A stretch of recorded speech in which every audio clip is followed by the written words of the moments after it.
Hello everyone. Today we will solve the previous year's questions of 3D line and plane, that is three dimensional geometry line and plane.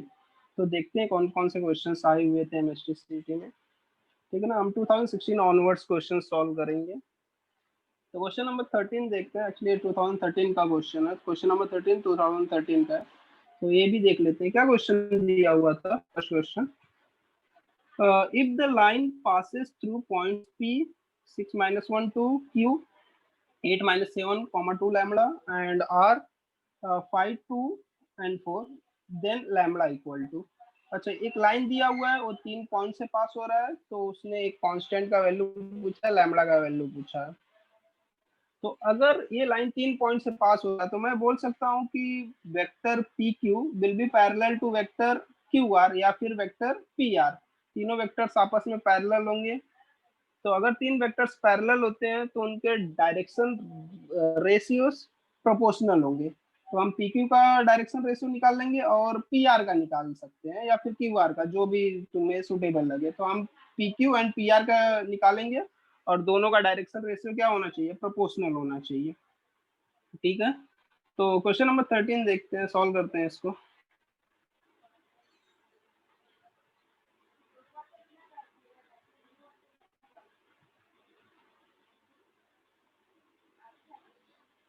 Okay, तो 13 में क्या क्या दिया हुआ था, points क्या दिए हुए थे।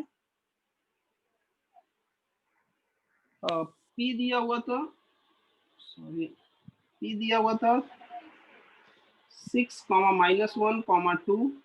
क्यू दिया हुआ था 8 माइनस 7, 8 है,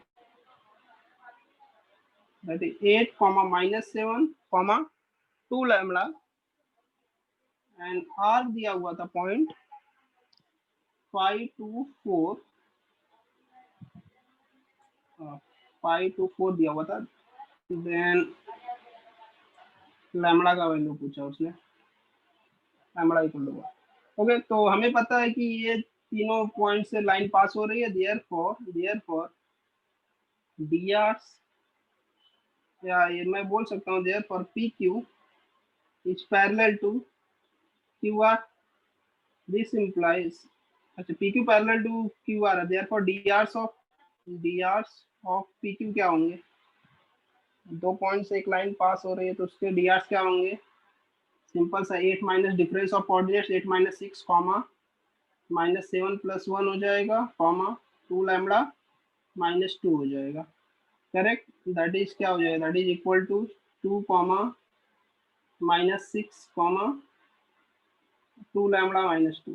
okay, and d hours of direction ratios of किसका, पी आर का निकाल लेते हैं। पी आर का डायरेक्शन रेशियोस कितना हो जाएगा, 5 माइनस 6 कॉमा डिफरेंस लेते हैं, क्या करते हैं डिफरेंस लेते हैं, आर और इसका, तो एक्स में 5 minus 6 and similarly 2 minus 2 plus 1 हो जाएगा, 2 प्लस 1 कॉमा 4 माइनस 2। तो डी आर हो जाएगा आपका minus 1 comma 3 comma and 4 minus 2 आ जाएगा। ठीक है ना, तो ये पैरेलल है, since p and Q r parallel, therefore D r's क्या होंगे, प्रोपोर्शनल हो जाएंगे। तो 2 divided by minus 1 should be equal to minus 6 divided by 3 should be equal to 2 lambda minus 2 upon 2 हो जाएगा। ठीक है, तो आई कैन से दैट यहाँ से minus 2 equal to first and last वाले को कंपेयर कर लो।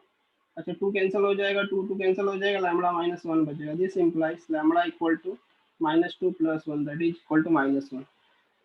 ठीक है ना, तो इस मेथड से करोगे तो फटाक से आंसर आ जाएगा। तो ऑप्शन बिल भी देखते हैं, ऑप्शन क्या होता है, माइनस 1 आएगा लैम्बडा का value, that is option D. Next question देखते हैं, question number 16, the direction cosines of line. एक लाइन दिया हुआ है, उसका डायरेक्शन कोसाइन पूछा है। ठीक है, अभी यहाँ पे डायरेक्टली लोग जब लाइन का इक्वेशन इस फॉर्म में देखते हैं, डायरेक्टली उसके denominator will be D R. लेकिन यहाँ पे कभी भी ये देखते हो, ध्यान रखना है कि coefficient of x Y z should be 1। तो प्रॉपर फॉर्मेट में होना चाहिए, यहाँ पे नहीं है, वाई का कोएफिशिएंट 2 है, तो इसको प्रॉपर फॉर्म में पहले लिखो लाइन को। तो देखो क्वेश्चन नंबर 14 कैसे करेंगे। तो लाइन का इक्वेशन दिया हुआ था x plus 2 divided by 2 equal to 2y minus 5 divided by 3 and equal नहीं है, यहाँ पे देखो z इक्वल टू जेड का डायरेक्टली वैल्यू दिया, z इक्वल टू -1, तो इसको लिख सकते हैं हम लोग x plus 2 divided by 2 equal to 2y से y 2 कॉमन लेके तो y माइनस 5/2, 2 से डिवाइड कर दिया न्यूमरेटर एंड डिनोमिनेटर कोएफिशिएंट 1 बनाने के लिए, इक्वल टू, देखो इक्वल टू, इसको अगर इक्वल टू जेड के इक्वल टू के फॉर्म में लिखना है तो this will be Z plus 1 divided by 0 होगा, इस फॉर्मेट में लिखते हैं, ठीक है ना। दिस z इक्वल टू -1 कब आता है, z इक्वल टू -1 आया, इसका मतलब क्या होगा, z प्लस 1 डिवाइडेड बाई 0 होगा। तो लाइन का ये इक्वेशन है, अगर ये लाइन का इक्वेशन है, therefore drs of line r, drs of line कितना हो जाएगा 2, 3/2, 0, ये जो डिनोमिनेटर होता है वो क्या होता है, drs होते हैं, ठीक है। तो ये डिनोमिनेटर्स क्या होता है, drs 3/2 एंड 0, drs ये हो जाएंगे दैट, अच्छा हमें पता है कि drs इनफाइनाइट होते हैं प्रोपोर्शनल नंबर्स में, या इसको लिख सकते हैं दैट इज 2 से मल्टीप्लाई कर दो, दैट इज 4, 3, 0, ये हमारे drs हो गए। अगर drs, उसने क्वेश्चन पूछा क्या हुआ है, डायरेक्शन कोसाइंस चाहिए, डायरेक्शन कोसाइंस चाहिए मुझे, देयरफॉर l इक्वल टू क्या होता है, a डिवाइडेड बाय रूट में, these are drs, that is a b c का वैल्यू है, a square plus b square plus c square, a का वैल्यू कितना 4 डिवाइडेड बाय रूट में 4 square plus 3 square plus 0 square, ये Pythagoras triplet जैसा ही दिख रहा, 4 3 25, 4 का स्क्वायर 16 प्लस 9 25, तो 4 डिवाइडेड बाय 5 हो जाएगा।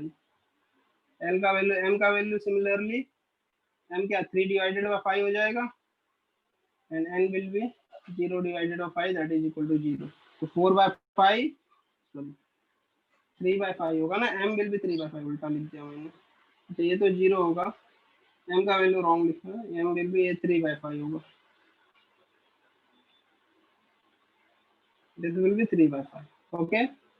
तो l का वैल्यू 4/5, 4/5, 3/5 एंड 0, ऑप्शंस देखते हैं क्या ऑप्शन दिया हुआ है वहाँ पे, 4/5, 3/5 एंड 0, ऑप्शन ए दिया हुआ है, ओके। नेक्स्ट क्वेश्चन देखते हैं, question number 15,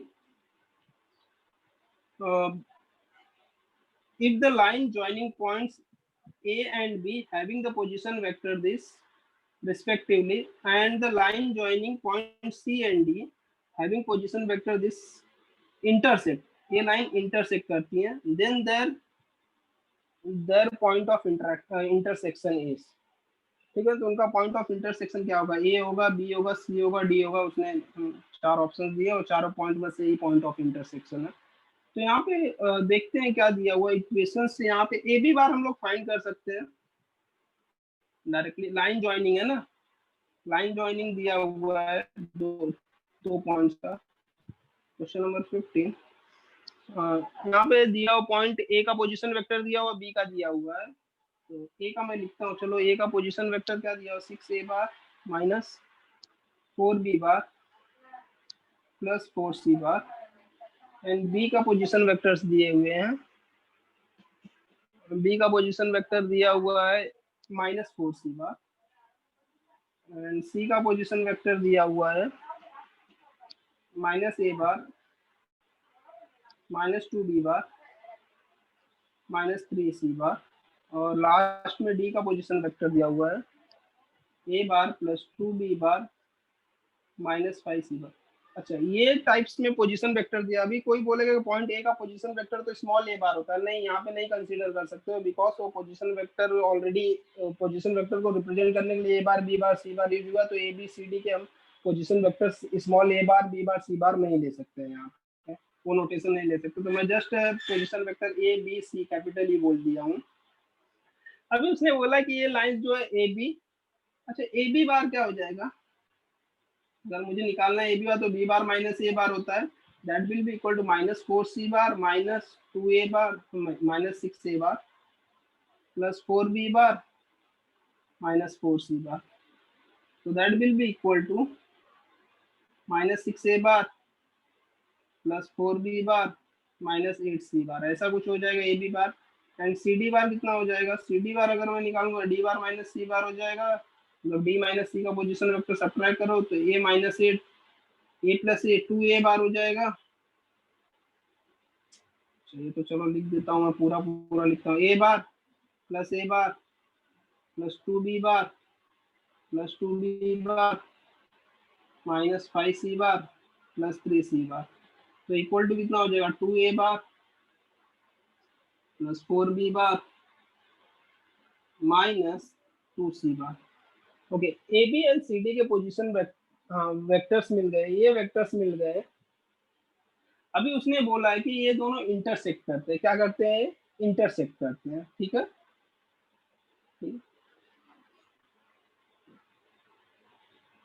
since lines a B bar and C d bar intersect each other, ठीक है। अगर ये लाइंस इंटरसेक्ट करती हैं, ओके, ये दो लाइंस इंटरसेक्ट करती हैं, ठीक है, इसका यूज हम करेंगे। बट उससे पहले हम लोग लाइन ए बी का इक्वेशन फाइंड कर सकते हैं। ये तो वेक्टर ए बी बार है, ठीक है ना, वेक्टर ए बी बार पता, तो लाइन का इक्वेशन क्या होगा, जो लाइन ए बी होगी वो किसके पैरेलल होगी, ए बी बार के पैरेलल होगी। Therefore equation of line A B मैं लिख सकता हूँ, equation of line A B इस वेक्टर फॉर्म में अगर मैं लिखता हूँ equation of line, equation of line vector form में लिखता हूँ मैं, तो या वेक्टर फॉर्म में लिखो या फिर चाहिए तो मैं इसके फॉर्म में करता हूँ, इसका कार्टेशियन फॉर्म में भी लिख सकते हो, ठीक है ना। वेक्टर लाइन का, एक मिनट, लाइन का यहाँ से पास हो रही है, लाइन यहाँ से पास हो रही है और बी से पास हो रही है, तो दोनों में से कोई भी एक पॉइंट में सब्स्टिट्यूट कर सकता हूँ। तो मैं इसका क्या लेता हूँ, एक्स माइनस, देखो कार्टेशियन फॉर्म में लिखता हूँ, सी के अगर कोऑर्डिनेट्स तुम देखोगे, बी के कोऑर्डिनेट्स देखोगे तो 0,0,-4 होगा। ऐसे ही अगर इसको कंपेयर तो आई जे ए बी सी बार को आई जे के कंसीडर करो, तो दिस विल बी, इसके कोऑर्डिनेट्स कितने हो जाएंगे, 6,-4,4 हो जाएगा, करेक्ट। तो मैं बोल सकता हूँ एक्स का कोऑर्डिनेट्स, एक्स इसका अगर मुझे इक्वेशन निकालना तो एक्स माइनस 0, मैं सेकंड वाला पॉइंट ले रहा हूँ, पॉइंट कौन सा कंसीडर करके बी वाले से निकाल रहा हूँ, डिवाइडेड बाय इसका डी आर, इस लाइन का डी आर कितना आएगा, जो डी आर ए बी का होगा वही लाइन का होगा, तो इसका divided by -6 equal to Y minus 0 divided by इसका डी आर कितना है, ए बी का सेकंड कोऑर्डिनेट 4 है, एंड इक्वल टू लास्ट वाला कितना है, that is last coordinate Z है ना, तो जेड प्लस 4 हो जाएगा, जेड प्लस 4 डिवाइडेड बाय कितना है, या फिर ये पूरा ना करके इतना ना करके मैं अगर इसको थोड़ा सा और शॉर्टकट इक्वेशन ना निकाल के डायरेक्टली मैं अभी ये सॉल्यूशन लिख सकता हूँ इसका। सॉल्यूशन कैसे लिख सकते हैं अगर डायरेक्टली मुझे ये चाहिए तो, एक्चुअली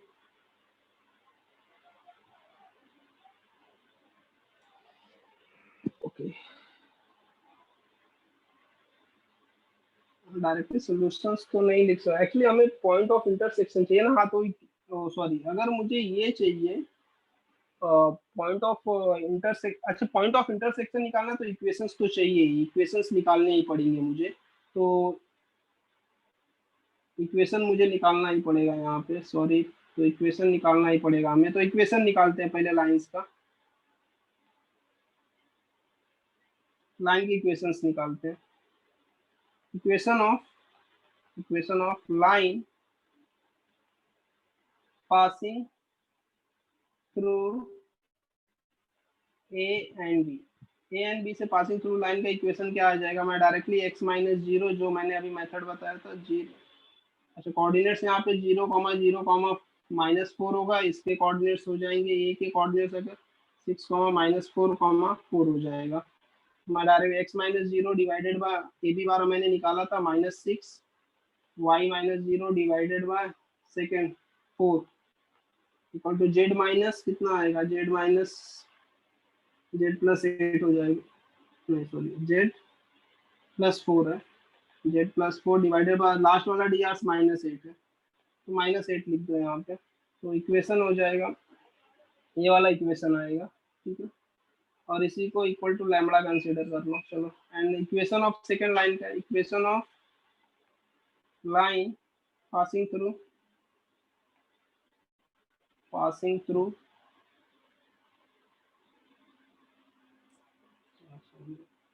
थ्रू क्या है? पासिंग थ्रू किसके? Passing through C and D. उसका क्या इक्वेशन आएगा? x माइनस, अच्छा कोऑर्डिनेट्स देख लो सी के कोऑर्डिनेट्स कोई भी दोनों में से एक डाल दो। मैं ये वाला डाल देता हूँ, -1 -2 -3, -1 -2 -3 है। तो that will B +1 divided bye D R कितना है सी डी का? 2 4 -2 देखो ना, 2 डी आर कितना हो जाएगा? 2 4 -2। तो इक्वेशन हो जाएगा x + 1 डिवाइडेड बाय 2 4 -1 था ना, तो ये 2 हो जाएगा इक्वल टू y + 2 आ जाएगा डिवाइडेड बाय 2 4 था। एंड z थर्ड पॉइंट कौन सा था? -3 था, -3 था, z +3 हो जाएगा डिवाइडेड बाय एंड -2 हो जाएगा। ओके, तो इसको म्यू मान लो। यही करते थे हमने। Equation of line passing through A B ये है और equation of line passing through C D ये है। अभी हमें पता है दूसरा वाला इक्वेशन। अभी ये लाइंस क्या है? इंटरसेक्ट करती हैं। अगर इंटरसेक्ट करती हैं तो लेट, हम लोग लेट नहीं, इसका देयरफॉर जो इस लाइन पे जो फर्स्ट लाइन दिया हुआ है, इक्वेशन दिया हुआ है, इस लाइन पे किसी भी पॉइंट के कोऑर्डिनेट्स कैसे रहेंगे? x equal to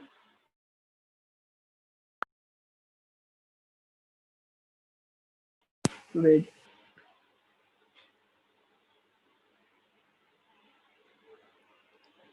okay technical issue हो गया था थोड़ा। तो यहाँ पे देखते हैं, तो इक्वेशन 1 दिया, इक्वेशन 2 आ गया लाइन का।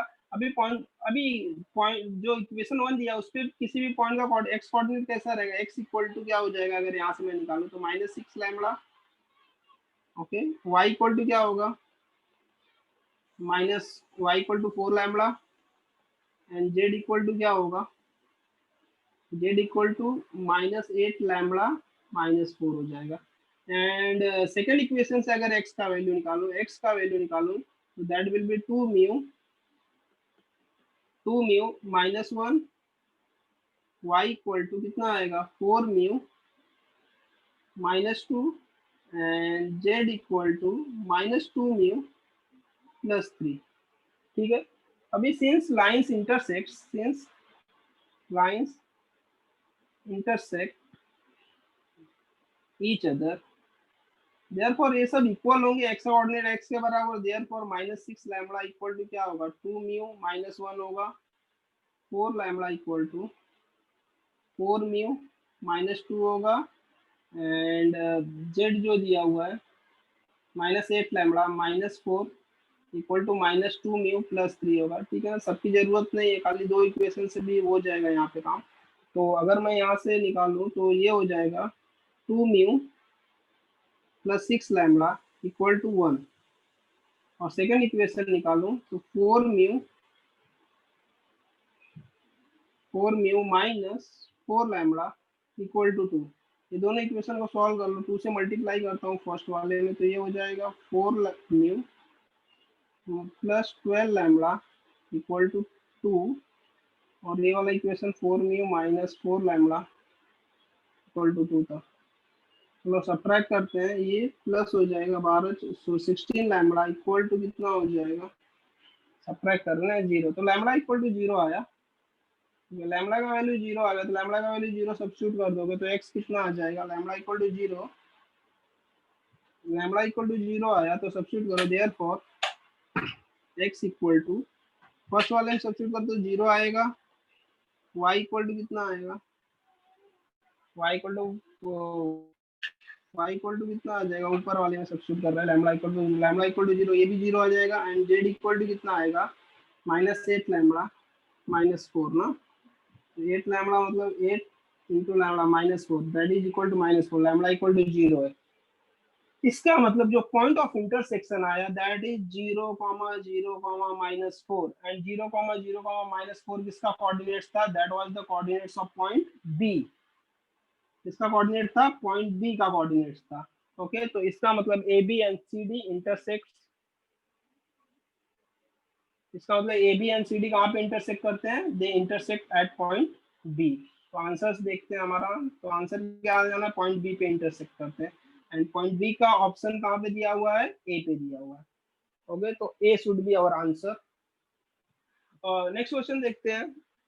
अच्छा, ये जो क्वेश्चन 15 था थोड़ा टाइम कंज्यूमिंग क्वेश्चन था, तो ऐसे क्वेश्चंस भी आ सकते हैं, तो बाकी क्वेश्चंस में टाइम सेव करके इसमें यूटिलाइज करना पड़ेगा आपको। नेक्स्ट क्वेश्चन देखते हैं, the direction ratio of the line which is perpendicular to the lines with direction ratios -1 to 2 and 0 to 1। अभी direction ratios of a line find करना है। लाइन किसको परपेंडिकुलर है, दो लाइंस को जिनका डायरेक्शन रेशियो दिया हुआ है। तो हमें थियरी से पता है कि अगर एक वेक्टर दो वेक्टर को परपेंडिकुलर है, तो मतलब वो वेक्टर उन वेक्टर के क्रॉस प्रोडक्ट के पैरेलल होगा। मतलब मैं क्या बोल रहा हूँ, तो थियरी में तुम्हें पता होना चाहिए। क्वेश्चन नंबर 16,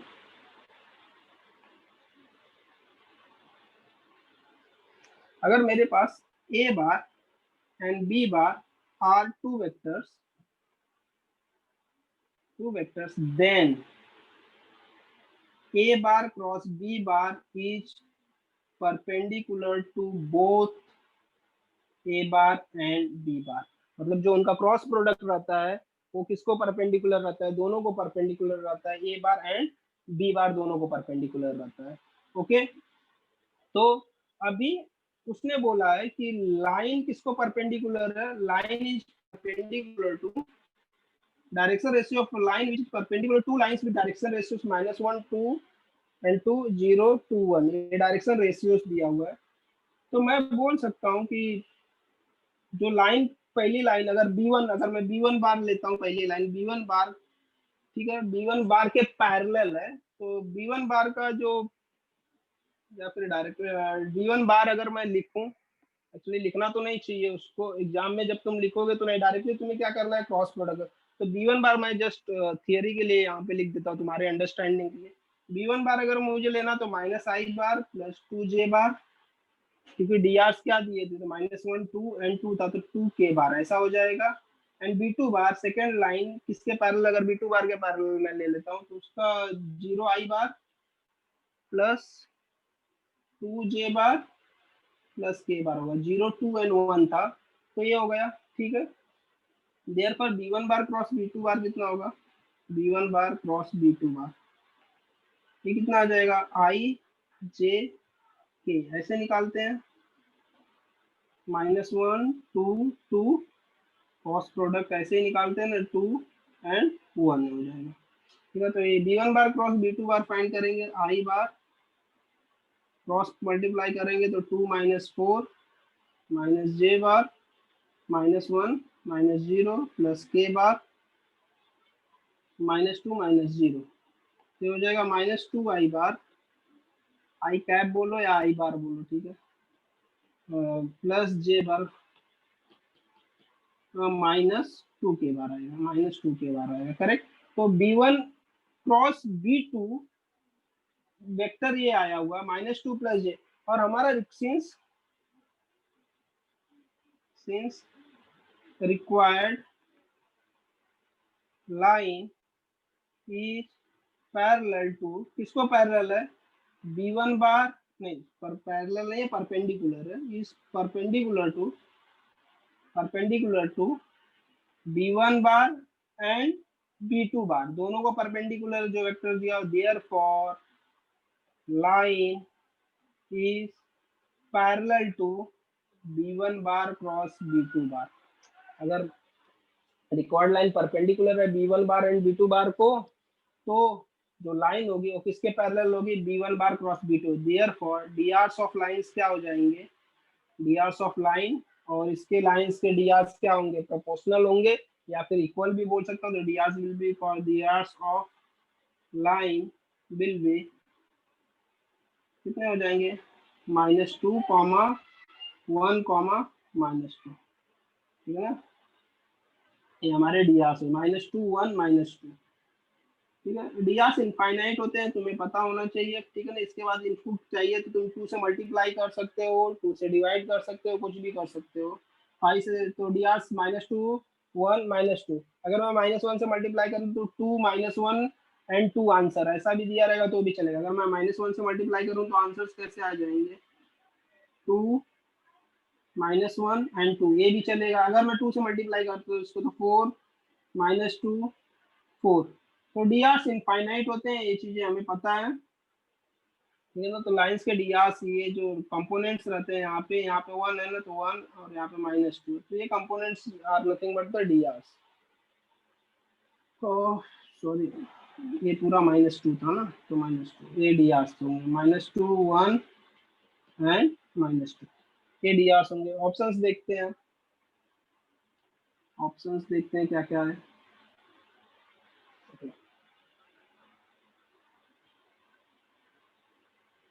ऑप्शंस 2 -1 2 क्या दिया हुआ था, आई थिंक ऑप्शंस आंसर्स क्या आया था हमारा,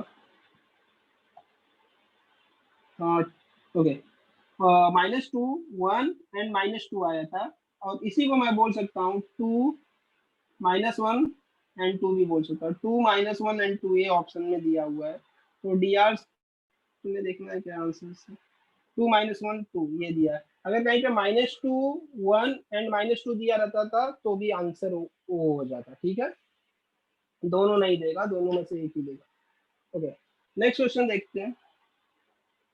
the acute angle between the line R bar and the plane, ये लाइन एंड प्लेन के बीच में एक्यूट एंगल पूछा है। तो इसका डायरेक्टली, अच्छा लाइन किसके पैरेलल है, ये वेक्टर के पैरेलल है, A bar plus lambda times B bar है, तो आई प्लस जे प्लस के बार के पैरेलल है लाइन। और प्लेन का normal vector to normal vector के डी आर से है, तो इनके बीच डायरेक्ट एंगल का फॉर्मूला, तो मैं यहाँ से अगर वैल्यू डायरेक्टली 17 क्वेश्चन से बोलूँ, क्वेश्चन नंबर 17, क्वेश्चन नंबर 17 से अगर मैं बोलूँ तो बी लाइन लाइन का इक्वेशन अगर मैं इस फॉर्म में लिखता हूँ, लाइन इक्वल टू क्या, R bar equal to A bar plus lambda times B bar. तो हियर बी बार का वैल्यू कितना दिया हुआ है, बी बार का वैल्यू दिया हुआ है, अगर कंपेयर करके लाइन के इक्वेशन से निकालेंगे तो आई बार प्लस जे बार प्लस के बार दिया हुआ था। एंड सिमिलरली प्लेन का equation R bar dot N bar equal to P होता है, ठीक है ना। R bar dot N bar equal to P, तो नॉर्मल वेक्टर कितना एन बार का है, अगर कंपेयर करके निकालेंगे हम, क्या आ जाएगा, 2 आई बार माइनस जे बार प्लस के बार, ठीक है। ओके, ये है। और हमें पता है कि एंगल्स बिटवीन क्या, अगर theta is the angle between line and plane, therefore sine theta equal to क्या होता है, sine theta is nothing but, उनका डॉट प्रोडक्ट लेते हैं हम लोग, B bar dot N bar divided by magnitude of B bar magnitude of N bar. ये हो जाएगा B bar dot N bar, अगर डॉट प्रोडक्ट फाइंड करोगे तो 2, डायरेक्टली मैं कैलकुलेट कर, या फिर चलो डायरेक्टली मत करो, 1 इंटू 2, एग्जाम में डायरेक्टली करना, 1 इंटू -1 प्लस 1 इंटू 1, ये आएगा। एंड डिनोमिनेटर क्या होगा, रूट में बी, बी का वैल्यू क्या होगा, रूट में 1 square plus 1 square plus 1 square. Exam में इतना नहीं लिखना है तुम्हें, इंटू 2 का स्क्वायर 4 प्लस -1 का स्क्वायर 1 एंड 1 का स्क्वायर 1, वैल्यूज फाइंड करना। साइन थीटा इक्वल टू कितना हो जाएगा, 2 -1 plus 1 divided by √3 into root कितना हो जाएगा, ये √6 हो जाएगा। ओके, ये तो कैंसिल हो जाएगा, तो ये 2 अपॉन √3 इंटू √6, √6 क्या होता है, √2 इंटू √3 होता है, तो ये हो जाएगा √2 इंटू √2 है ये। एंड √6 कितना है, √3 √3 इंटू √2 है, √2 कैंसिल हो जाएगा, तो ये हो जाएगा √2/3 हो जाएगा डिनोमिनेटर, करेक्ट। तो sine theta will be this, तो साइन थीटा इक्वल टू, अच्छा वो साइन थीटा का ही वैल्यू उसने पूछा है, नहीं थीटा का वैल्यू पूछा है, theta equal to sine inverse √2/3 आएगा। ओके, तो ऑप्शंस देखते हैं क्या दिया हुआ है वहां पर। √2/3 दिया हुआ, option B sine inverse of √2/3 should be our answer. Next question देखते हैं। If A and B are the foot of the perpendicular drawn from the point Q on the planes YZ and ZX। कहाँ से draw किया हुआ perpendicular? Q ABC से किस पे? Planes पे ड्रॉ किया हुआ है, YZ and ZX respectively. Then the equation of plane passing through points, 3 point से पास होने वाले प्लेन का इक्वेशन क्या होगा? ठीक है ना, तो अच्छा क्वेश्चन है ये। अभी हम Q से किस पे? प्लेन के YZ पे क्या किया है? परपेंडिकुलर ड्रॉ किया है। इसका मतलब foot of the perpendicular YZ plane पे होगा, एंड YZ प्लेन पे अगर फुट ऑफ द परपेंडिकुलर होगा तो उसका x कोऑर्डिनेट 0 होगा, क्योंकि YZ पे x कोऑर्डिनेट क्या होगा? 0 होगा। सिमिलरली अगर Q से मैं ZX प्लेन पर ड्रॉ करूंगा तो उसका y कोऑर्डिनेट 0 होगा। ZX प्लेन में y कोऑर्डिनेट 0 होता है। और बाकी जो कोऑर्डिनेट्स है, x कोऑर्डिनेट क्या हो जाएगा? क्योंकि इस पॉइंट से परपेंडिकुलर ड्रॉ कर रहे हैं, Q से परपेंडिकुलर ड्रॉ कर रहे हैं, तो जिस फुट ऑफ द परपेंडिकुलर का जो कोऑर्डिनेट होगा YZ कोऑर्डिनेट में, YZ कोऑर्डिनेट क्या हो जाएगा? 0, जो Q का कोऑर्डिनेट होगा, दैट इज B, C हो जाएगा। एंड सिमिलरली ZX में अगर ड्रॉ करते हैं तो x कोऑर्डिनेट क्या हो जाएगा? a ही रहेगा, y कोऑर्डिनेट 0 हो जाएगा, एंड z कोऑर्डिनेट कितना हो जाएगा? c हो जाएगा।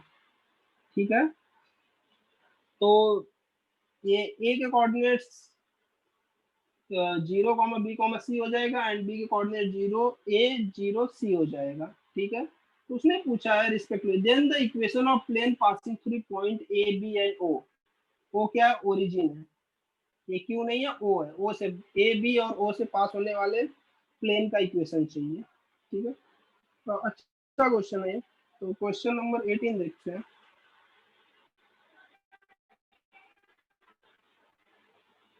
18 क्यू क्या दिया हुआ है? ए बी सी है। ए पॉइंट कहाँ पे है? ए पॉइंट YZ प्लेन में कहाँ पे है? A is on YZ plane. ठीक है, और एक perpendicular foot of the perpendicular, therefore A के कोऑर्डिनेट्स अगर मैं कहां से ड्रॉ किया? क्यू से ड्रॉ किया, तो ए के coordinates will be YZ plane में तो x 0 हो जाएगा, 0 कॉमा, और YZ के कोऑर्डिनेट्स जो क्यू के कोऑर्डिनेट्स होंगे दैट इज B, C हो जाएगा। ऐसे ही B is on ZX plane, I think ZX plane, therefore B के कोऑर्डिनेट्स कितने हो जाएंगे? B के कोऑर्डिनेट्स का कितना हो जाएगा? ZX में y 0 हो जाएगा, तो x का कोऑर्डिनेट a हो जाएगा, y 0 and z coordinate will be c। ठीक है, एंड o क्या होता है? o is nothing but origin 0, 0, 0। अभी 3 पॉइंट से पास होने वाले प्लेन का इक्वेशन चाहिए मुझे, equation of plane passing through 3 points. ठीक है, तो ये तो 3 पॉइंट से पास होने वाले प्लेन का इक्वेशन डायरेक्टली हमें पता है कि हम इसमें लिख सकते हैं, क्या बोलते हैं, इस फॉर्मेट में आप लिख सकते हो, क्या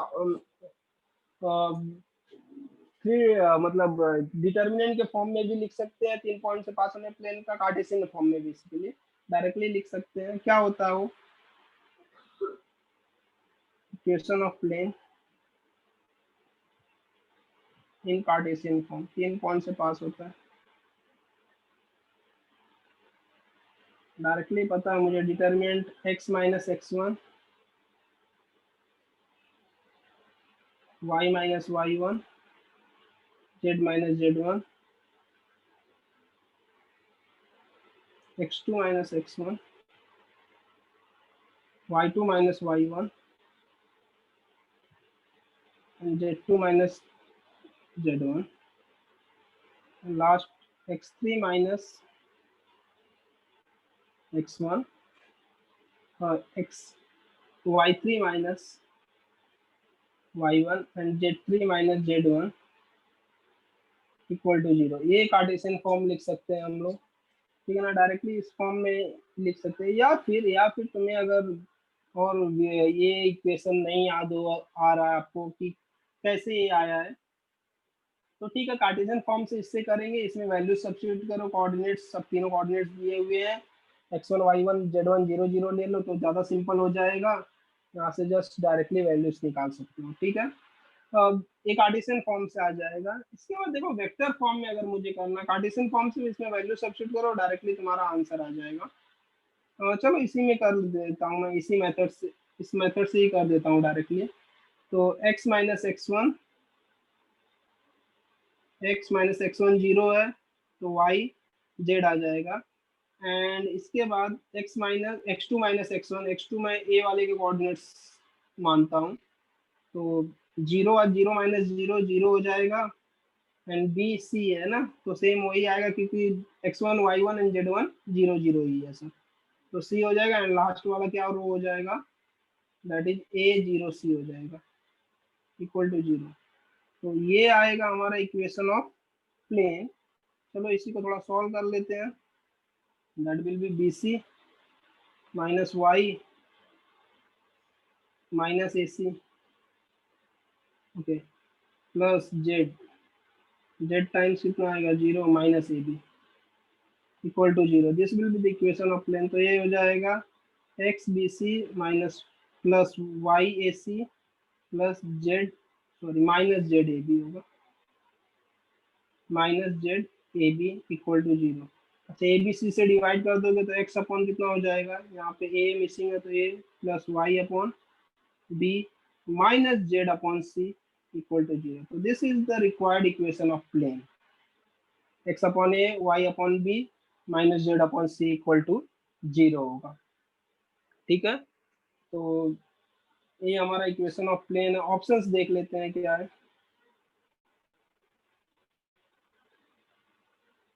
x upon A Y upon B minus Z upon C, A option ही दिया हुआ है डायरेक्टली, तो 18 का ये हो जाएगा। ओके, अगर इसको वेक्टर मेथड से सॉल्व करना है, वेक्टर मेथड से सॉल्व करना है हमें इसी को, इसी क्वेश्चन को, प्लेन की इक्वेशन को। अभी क्वेश्चन नंबर 18, हमें पता है कि सब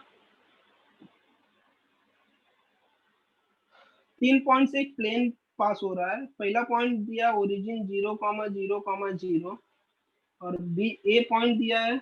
ए पॉइंट क्या हमें हमने निकाला था, पॉइंट ए के कोऑर्डिनेट्स कितने थे, ये ओरिजिन, तो ए के कोऑर्डिनेट्स जीरो, ए का कोऑर्डिनेट्स कितना था जीरो बी सी था, okay, zero comma B comma C. And B के कोऑर्डिनेट्स कितने थे,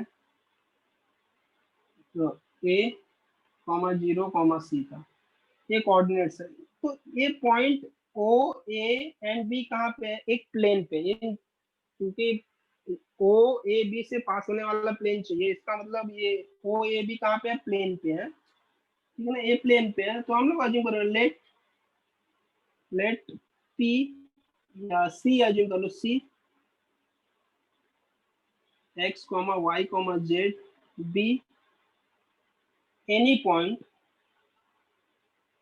ऑन रिक्वायर्ड प्लेन। अगर रिक्वायर्ड प्लेन पे ये पॉइंट है, देयरफॉर अगर ए बी सी अगर ये रिक्वायर्ड, ये पॉइंट प्लेन पे है, therefore I can say that अगर ये रिक्वायर्ड प्लेन पे, therefore O C bar comma O A bar comma O B bar are coplanar.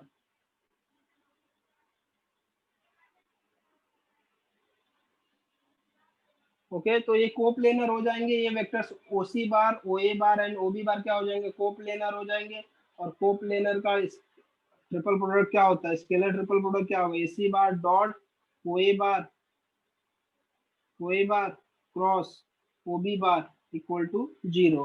Triple product अगर लिखना है तो मैं डायरेक्टली वही चीज फिर से आएगा, ओ सी बार कितना हो जाएगा, सी बार, सी के कोऑर्डिनेट्स एक्स वाई जेड थे बराबर ना, तो फिर से X minus zero Y minus zero and Z minus zero, that is nothing but X Y Z आ जाएगा।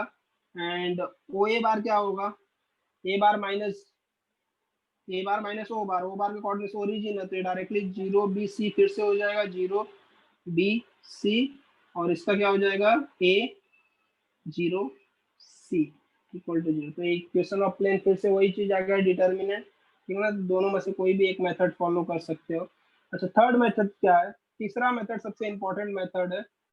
एक्चुअली वो मेथड अगर एग्जाम में आता है तो हम उसी मेथड से इस क्वेश्चन को सॉल्व करेंगे, that is elimination method. Elimination में क्या करना है, हमें पता है तीनों पॉइंट्स प्लेन पे पता है, तो तीनों पॉइंट को सब्स्टिट्यूट करके देख लो, जो सेटिस्फाई करेगा that will be your answer, बराबर। तो यहाँ पे पॉइंट्स एक्स के ए का पॉइंट्स के कोऑर्डिनेट 0 बी सी आया, बी के कोऑर्डिनेट ए 0 सी आया, एंड ओ के कोऑर्डिनेट 0 0 ट्रिपल 0 डाल के देखो। अच्छा, ट्रिपल 0 तो तीनों में सेटिस्फाई, चारों में सेटिस्फाई करेगा, तो उससे तो कुछ नहीं एलिमिनेट होगा। ऑप्शन ए अगर सब्स्टिट्यूट करोगे, एक्स अपॉन एक्स की जगह 0 सब्स्टिट्यूट करोगे तो 0 हो जाएगा, प्लस वाई की जगह बी, तो बी अपॉन बी कितना हो जाएगा, बी अपॉन बी 1 माइनस, और सी की जगह सी 1 माइनस 1 0, ये सेटिस्फाई कर रहा है। सेकंड वाला देखो, अच्छा उसके बाद सेकंड वाला कोऑर्डिनेट भी डाल के देख लो, इसमें क्या सेटिस्फाई करता है, वो सेटिस्फाई कर रहा है। ए डिवाइडेड बाय ए 1 होगा, Y 0 divided by 0 divided by कितना होगा, 0 divided by B that is 0, and C divided by C, तो 1 माइनस 1 ये भी सेटिस्फाई कर रहा है ओरिजिन। तो तीनों पॉइंट सेटिस्फाई कर रहे हैं, तो मतलब यही हमारा आंसर है। अगर नेक्स्ट वाला ऑप्शन देखोगे, ये वाला ऑप्शन देखो, तो इसमें नहीं करेगा, एक्स की जगह 0 रखो, तो 0 upon A 0 minus B upon B minus 1, and पहला तो पॉइंट तो कर रहा है लेकिन बी नहीं करेगा, इसमें ए अपॉन ए 1 हो जाएगा, फिर 0 हो जाएगा, 1 प्लस 1 2 हो जाएगा, तो बी ऑप्शन है। ऐसे ही बाकी सब ऑप्शन चेक कर सकते हैं। तो elimination method is best here, तो मैं रिकमेंड करूंगा कि यहाँ पे आप एलिमिनेशन मेथड। अच्छा, मैंने तीनों पॉइंट डाला पहले ही इक्वेशन में और उसने सेटिस्फाई करता, तो उसी को मार्क करके आगे बढ़ जाओ, क्योंकि अगर तीनों पॉइंट सेटिस्फाई कर रहा है मतलब प्लेन उसी पॉइंट से पास हो रहा है, ठीक है। तो डायरेक्टली इसको कर सकते हैं हम लोग, अगर तीनों पॉइंट सेटिस्फाई करता है तो देन डायरेक्टली आंसर मार्क कर सकते हैं। नेक्स्ट क्वेश्चन देखते हैं। तो दिस इज थोड़ा सा ये ट्रिकी क्वेश्चन है। The equation of line equally inclined to coordinate axis and passing through -3 2 -5। अच्छा, इक्वेशन ऑफ लाइन बोला है, वो लाइन किससे है, इक्वली इंक्लाइंड है कोऑर्डिनेट एक्सिस को, तो और कहाँ से पास हो रहे हैं, -3 2 -5 से पास हो रही है। तो इसका इक्वेशन क्या होगा, तो इक्वली इंक्लाइंड है, इसका मतलब हम इसका डी आर डायरेक्टली निकाल सकते हैं लाइन से। क्वेश्चन नंबर 19, दिस इज काफी अच्छा क्वेश्चन है, बट ये रॉन्ग क्वेश्चन है एक्चुअली, देखोगे डेटा उसका थोड़ा सा रॉन्ग है। कहाँ से पास हो रहा है पॉइंट, लाइन कहाँ से पास हो रही है, -3 2 -5, -3 -2 -5, line passes through -3 2 -5, ठीक है, and line equally inclined to coordinate axis।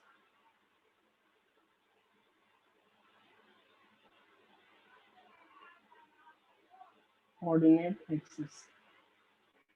अच्छा, अगर हम देखें थ्री डायमेंशनल ज्योमेट्री में, थ्री डायमेंशनल ज्योमेट्री अगर मैं ड्रॉ करता हूँ,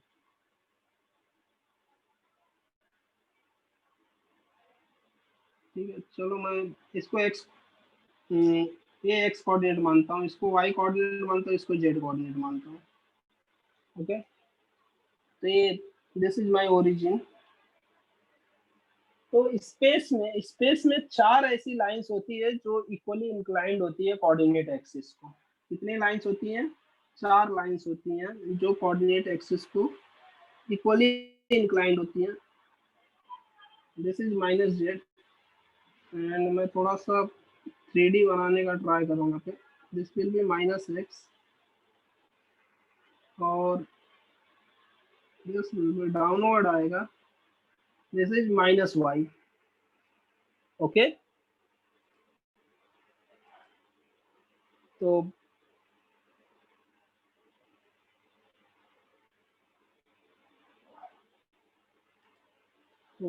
ये देखते हैं माइनस वाई है, तो यहाँ पे 4 लाइंस होती हैं जो इक्वली इंक्लाइंड होती हैं,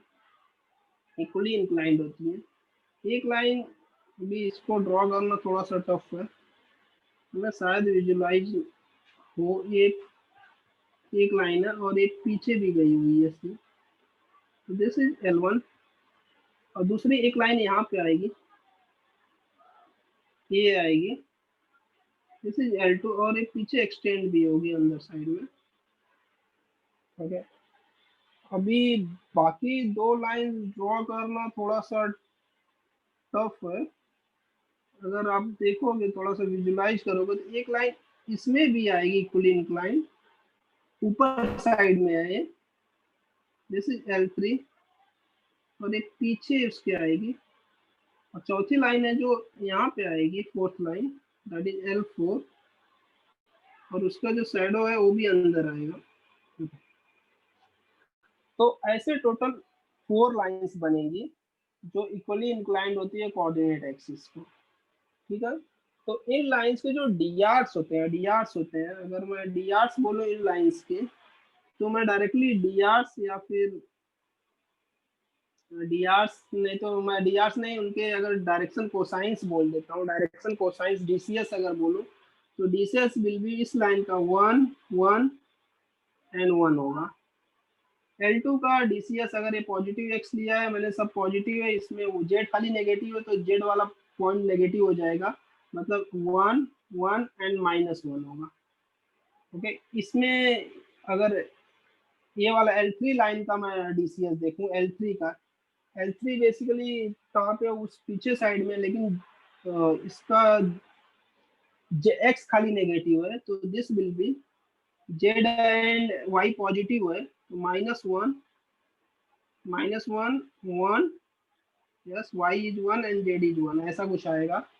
एंड लास्ट वन, इसमें क्या नेगेटिव है, अगर इस ये फोर्थ L4 में कौन सा, y भी नेगेटिव, जो डॉटेड है, जो एक्सेस यहाँ पे डॉटेड आया वो मतलब नेगेटिव समझ लो, तो इसका मतलब यहाँ पे x नेगेटिव है, y नेगेटिव, z खाली पॉजिटिव है, तो इसके डी डायरेक्शन कोसाइंस हो जाएंगे -1 1 एंड +1। ठीक है, तो इस तरह से ये 4 डायरेक्शन कोसाइंस, 4 लाइंस है, इनकी direction, sorry, okay, direction cosines है, अगर मैंने इस साइड का लिखा हुआ है, डायरेक्शन कोसाइंस एक्चुअली ये है, या फिर डीआर्स भी इनको बोल सकते हैं, डायरेक्शन कोसाइंस डीआर्स भी होता है।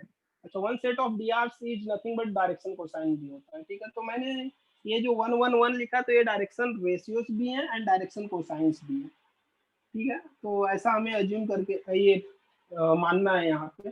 तो अभी ये वाला जो क्वेश्चन दिया हुआ है, वहां पे लाइन कहाँ से पास हो रही है, line is passing through minus -3, 2, -5 से, -3, -2, -5, तो इस टाइप का कोऑर्डिनेट्स कहाँ पे आएगा, इस टाइप का अगर कोऑर्डिनेट्स देखूं मैं, एक्स मतलब एक्स नेगेटिव है, वाई नेगेटिव है, एक्स नेगेटिव है, वाई पॉजिटिव है एंड जेड नेगेटिव है, मतलब एक्स का डॉटेड आएगा, डॉटेड वाला एक्स डॉटेड होना चाहिए एंड जेड डॉटेड होना चाहिए।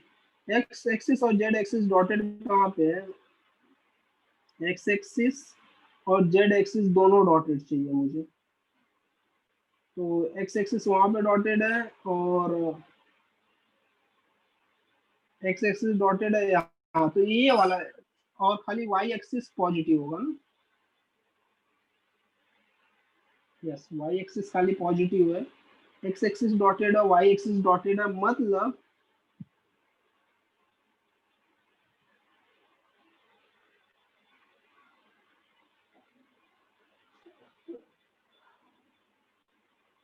जेड एक्सिस का नेगेटिव है, एक्स एक्सिस का नेगेटिव है वैल्यू, और ये कौन सा पॉजिटिव है, वाई पॉजिटिव है, वाई पॉजिटिव कहाँ पे आ सकता है, वाई का पॉजिटिव मतलब ये ऊपर आया हुआ है।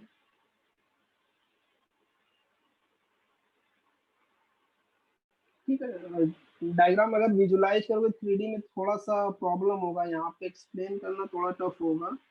अगर इसमें विजुलाइज तो नहीं हो पाएगा एग्जैक्टली क्या है, बट हमें पता है कि वो ये 3 2 -5 है, तो direction cosine of line will B, line कहाँ से पास हो रहा है -3 कौन, तो उसका डायरेक्शन कोसाइन होगा या direction ratio, therefore dr of line will B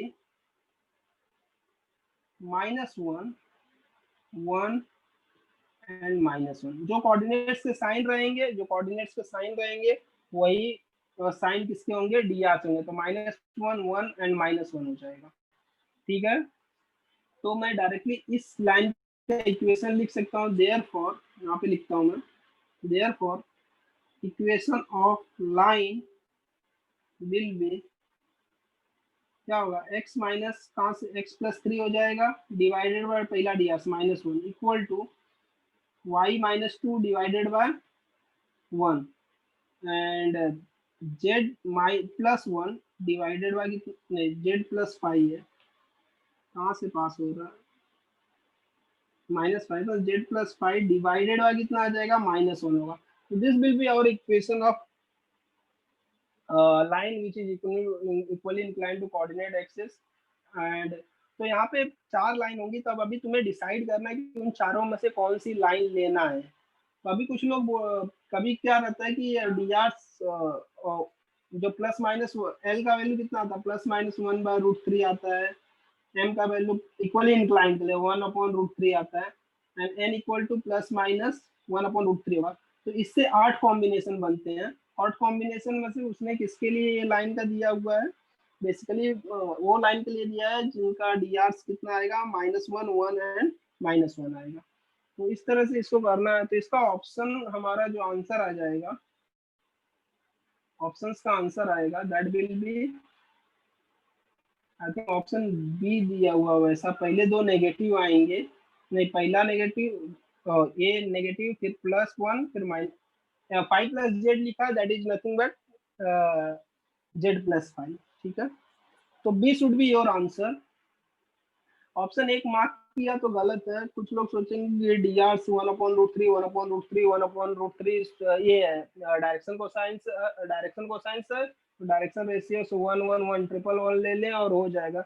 वो नहीं चलेगा, क्योंकि अगर ट्रिपल 1 वाला लोगे तो वो लाइन जो बनेगी वो -3 2 एंड -5 से पास नहीं होगी, मतलब उस वाले क्वाड्रेंट से नहीं पास होगी जिसमें ये पॉइंट लाई कर रहा है।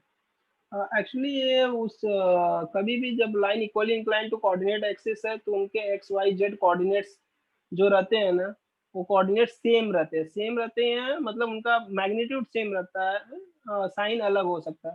तो अगर इक्वली इंक्लाइन लाइन पे कोई पॉइंट है तो पॉइंट का कोऑर्डिनेट्स वो 5 5 एंड -5 हो सकता है, बराबर, मतलब जो नंबर है वो सेम रहेगा, खाली साइन चेंज होना चाहिए। लेकिन यहाँ पे देखोगे तो ये जो लाइन दी, लाइन के ऊपर जो पॉइंट दिया हुआ -3 2 एंड -5 है, ये एक्चुअली कभी लाई ही नहीं करेगा। तो इस अगर इस पॉइंट से लाइन पास हो रही है तो इक्वली इंक्लाइन नहीं हो सकती। इस बेसिस पे क्वेश्चंस अगर देखोगे तो डेटा रॉन्ग है, बट उसने बोला है तो हमें आंसर्स ऐसे निकाल के देना पड़ेगा। ठीक है, तो आंसर्स निकाल सकते हो, तो ये आंसर करेक्ट है। अगर एग्जाम में क्वेश्चन आता है तो आप क्लेम नहीं कर सकते कि क्वेश्चन गलत है, क्वेश्चन करेक्ट ही है, बट यस डेटा है कि वहां से लाइन पास ही नहीं होगी कभी। एनीवेज चलो आगे कंटिन्यू करते हैं। तो क्वेश्चन नंबर 20 देखते हैं नेक्स्ट, इसके बाद question number 20, if the angle between the planes, if the angle between the planes, first plane का इक्वेशन इज, अच्छा इज ये नहीं है, ये फिर से प्लेन का इक्वेशन दिया हुआ है, ये इक्वेशन नहीं है, दैट इज π/3 है, उसके सॉल्यूशन में दिया है π/3। तो एंगल बिटवीन द प्लेन्स π/3 है, देन m का वैल्यू फाइंड करना है। एंगल बिटवीन प्लेन का फॉर्मूला हमें नॉर्मल, मतलब जो एंगल प्लेन के बीच में रहेगा वही उनके नॉर्मल के बीच में रहेगा। नॉर्मल तो मैं बोल सकता हूँ कि n1 बार कितना है, डायरेक्टली पहला mi bar -j bar +2k bar, and n2 बार क्या हो जाएगा, n2 bar is nothing but 2i bar -mj bar -k बार। ठीक है ना, ये दिया हुआ है। n1 बार n2 बार दिया है, एंगल भी पता है, अभी दो वेक्टर के बीच में एंगल पता है तो उनका डॉट प्रोडक्ट से तो cos थीटा का फॉर्मूला अप्लाई कर सकते हैं। cos थीटा क्या होगा, n1 bar dot n2 bar divided by magnitude of n1 and magnitude of n2। इससे करके हम m का वैल्यू निकाल सकते हैं। ठीक है, तो ये निकाल लेना, सिंपल क्वेश्चन है। नेक्स्ट क्वेश्चन देखते हैं। Question number 21, if the origin and the points are coplanar then, तो कौन सा इसमें से अगर एक कोप्लेनर होंगे, 4 पॉइंट्स कोप्लेनर दिया हुआ है, अगर कोप्लेनर दिया हुआ है ये 4 पॉइंट्स, ओरिजिन भी बोला है उसने, origin and this points are coplanar, तो हम लोग स्केलर ट्रिपल प्रोडक्ट से इसका इक्वेशन निकाल सकते हैं। बट यहाँ पे इक्वेशन, तो जो इक्वेशन आएगा वो प्लेन का इक्वेशन रहेगा, nothing but plane passing through these 4 points आएगा। तो उससे अच्छा हम लोग क्या करते हैं, वैल्यू डाल के सब्स्टिट्यूट करके देख लेते हैं ना कौन सेटिस्फाई करता है चारों इक्वेशन को, मतलब तीनों इक्वेशन को सेटिस्फाई करता है। तो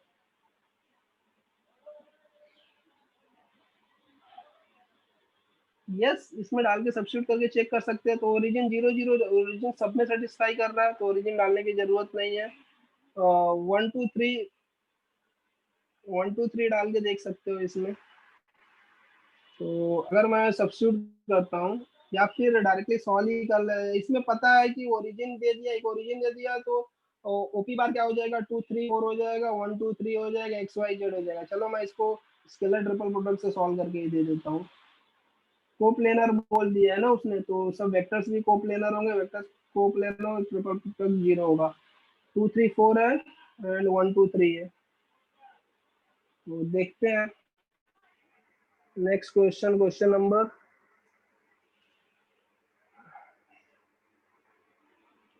21। क्वेश्चन नंबर 21 एकदम सिंपल, P2 3 4 था, तो मैं डायरेक्टली स्केलर ट्रिपल प्रोडक्ट लिख रहा हूँ मैं यहाँ पे। एक मिनट, यस, यहाँ पे एक्स वाई जेड 2 3 4 एंड 1 2 3 था, बस इक्वल टू 0 होगा, इसी को निकाल लो। एक्स कितना आ जाएगा,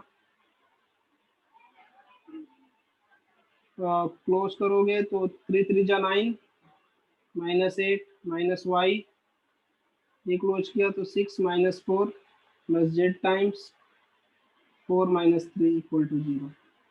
तो इक्वेशन बन जाएगा X -2y plus Z equal to 0। X -2y plus Z equal to 0 तुम्हारा आएगा, ये रिलेशन आएगा, X -2y plus Z equal to 0। तो देखो ये सब में टाइम सेव होता है, X -2y plus Z equal to 0, that is option C. और वैल्यूज भी सब्स्टिट्यूट करके देख सकते थे यहाँ पे, 1 -2 प्लस 3 प्लस -4 बराबर, तो सी ऑप्शन सेटिस्फाई करता था अगर एक्स वाई जेड का वैल्यूज भी सब्स्टिट्यूट करके देखते थे। तो नेक्स्ट क्वेश्चन चलते हैं। If a vector r bar with DCS L, M, N is equally inclined to coordinate axis, then the total number of such vector is। अच्छा, तो कितने वेक्टर्स हैं जो इक्वली इंक्लाइंड होते हैं कोऑर्डिनेट एक्सिस से? तो ये अभी मैंने जस्ट डिस्कस किया था क्वेश्चन नंबर 19 में कि there are 4 lines which are equally inclined to coordinate axis, और हर लाइन के लिए 2 वेक्टर आएंगे। कितने आएंगे? 2 वेक्टर आएंगे। तो टोटल कितने वेक्टर्स हो जाएंगे? 8 वेक्टर्स हो जाएंगे। 22। अभी हमें पता है कि ये लाइन में क्या रहता है, 2 एरो हेड होता है, तो एक लाइन के अंदर 2 वेक्टर होता है। अगर दिस इज लाइन, तो एक वेक्टर क्या होगा, एक वेक्टर ये वाला हो जाएगा, इस साइड जाने वाला वेक्टर होगा, और दूसरा वेक्टर किस साइड, 2 एरो हेड है मतलब 2 वेक्टर है, तो एक लाइन के अंदर 2 वेक्टर होता है। ऐसे ही अगर 4 लाइन इक्वली इंक्लाइंड है तो कितने वेक्टर्स इक्वली इंक्लाइंड वाले हो जाएंगे? 8 वेक्टर्स हो जाएंगे, 8 वेक्टर्स हो जाएंगे। या फिर इसमें दूसरा मेथड जो इक्वली इंक्लाइंड होता है, तो एल का वैल्यू +-1/√3 आता है। यस, एल इक्वल टू, और एम का वैल्यू क्या आता है, +-1/√3 आता है, एंड एन का वैल्यू +-1/√3। डायरेक्शन कोसाइंस के वैल्यू से आते हैं। अभी हमें पता है कि कितने कॉम्बिनेशन से कितने कॉम्बिनेशन बनेंगे, टोटल 8 कॉम्बिनेशन बनेंगे ना। एल का वैल्यू क्या ले सकते हैं, 1/√3 ले सकते हैं, और एम का वैल्यू 1/√3 ले लो, एंड एन का वैल्यू क्या है, 1/√3 ले लो। ये पहला कॉम्बिनेशन। दूसरा कॉम्बिनेशन क्या होगा, 1/√3 ले लो, सेकेंड वाला 1/√3 ले लो, लास्ट वाला -1/√3। एक्चुअली एक ऐसा है, this is like filling 3 boxes. इसको कितने वे से, इसमें कितने वे से आ सकता है? Suppose this is for L, this is for M, this is for N, permutation combination कौन सा? इसको कितने वे से? 2 वे से फिल कर सकते हैं। इसको कितने वे से? 2, या तो +1/√3 आएगा या फिर -1/√3 आएगा इसमें। सिमिलरली एन में भी +1/√3 या -1, एंड एन को भी कितने वे से फिल कर सकते हैं? 2 वे से। तो टोटल नंबर ऑफ वेज कितना होगा? Multiplication theorem 2 × 2 × 2, that is 2, that is equal to 8। तो टोटल 8 लाइंस, 8 वेक्टर्स आएंगे जो इक्वली इंक्लाइंड होंगे कोऑर्डिनेट एक्सिस को। ठीक है, तो options that will be, option will be, there will be 8, तो ऑप्शन सी हो जाएगा हमारा।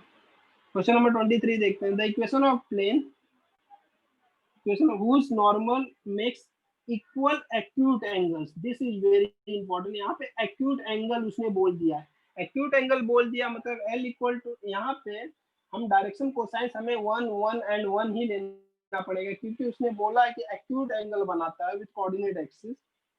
तो डायरेक्शन कोसाइंस माइनस नहीं होंगे, 1 1 एंड सॉरी 1 1 नहीं, 1/√3, 1/√3 एंड 1/√3 डायरेक्शन कोसाइंस होंगे।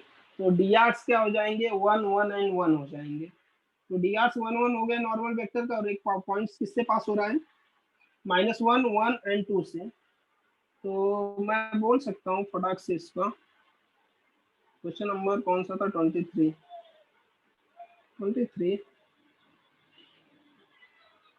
Since normal vector is equally inclined to coordinate axis,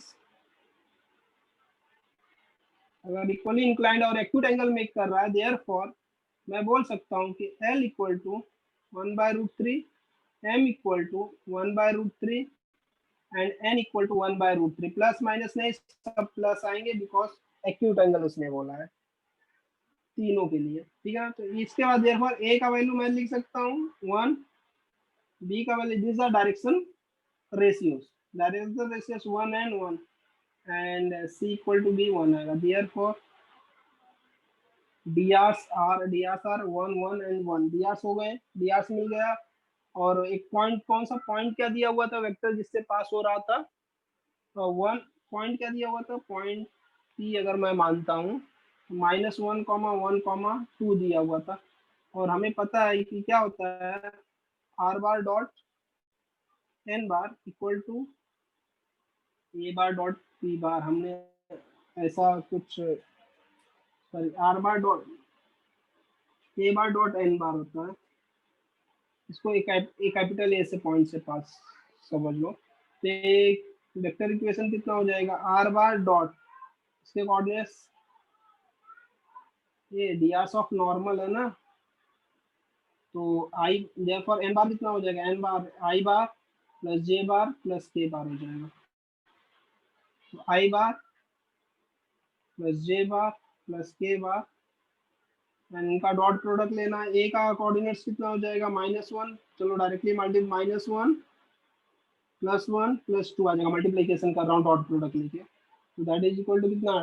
ये कैंसिल हो जाएगा, इक्वल टू 2 आएगा। तो r bar dot i plus j plus k equal to 2 आएगा। तो ये दिस विल बी आंसर।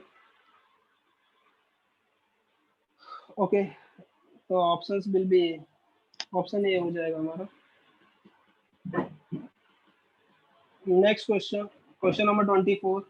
या फिर इसको देखो, अगर तुम्हें थोड़ा सा यहाँ पे वेक्टर फॉर्म नहीं समझ में आता तो हम लोग इसको इसका कार्टेशियन फॉर्म में इक्वेशन निकाल सकते हैं क्या? हाँ, कार्टेशियन फॉर्म में अभी ds मुझे नॉर्मल का पता है, और एक पॉइंट से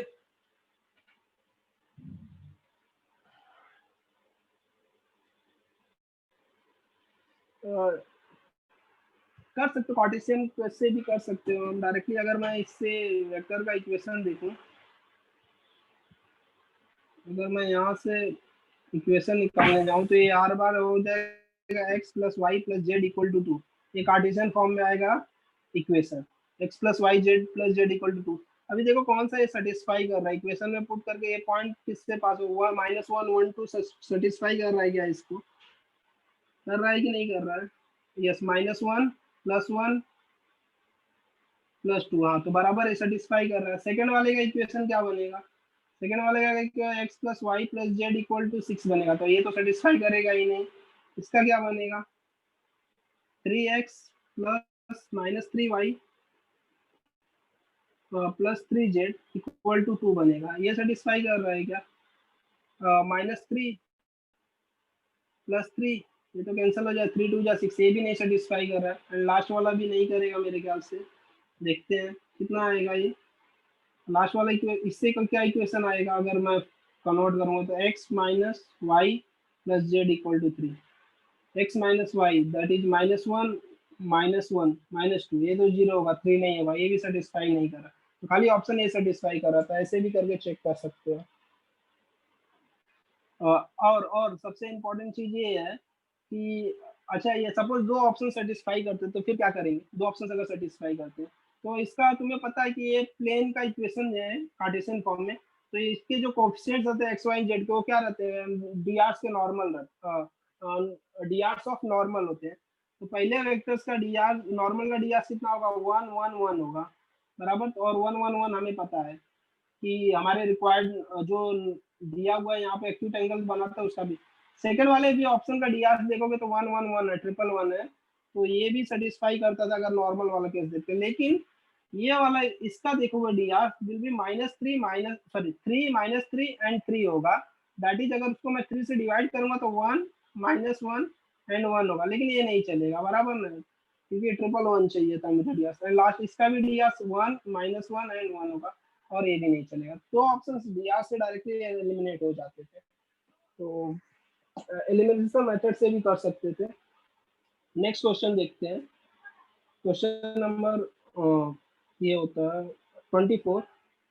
24 क्या दिया हुआ है? The lines x-1/2 y plus z and z-1/4 and this intersect each other at point। अच्छा, उनका पॉइंट ऑफ इंटरसेक्शन निकालना है।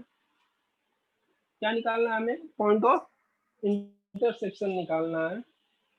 तो पॉइंट ऑफ इंटरसेक्शन का सबसे बेस्ट वे इज क्या करना है तुम्हें? पॉइंट ऑफ इंटरसेक्शन निकालना है ना, तो इसका मतलब जो पॉइंट ऑफ इंटरसेक्शन है दोनों लाइन पे लाई करेगा।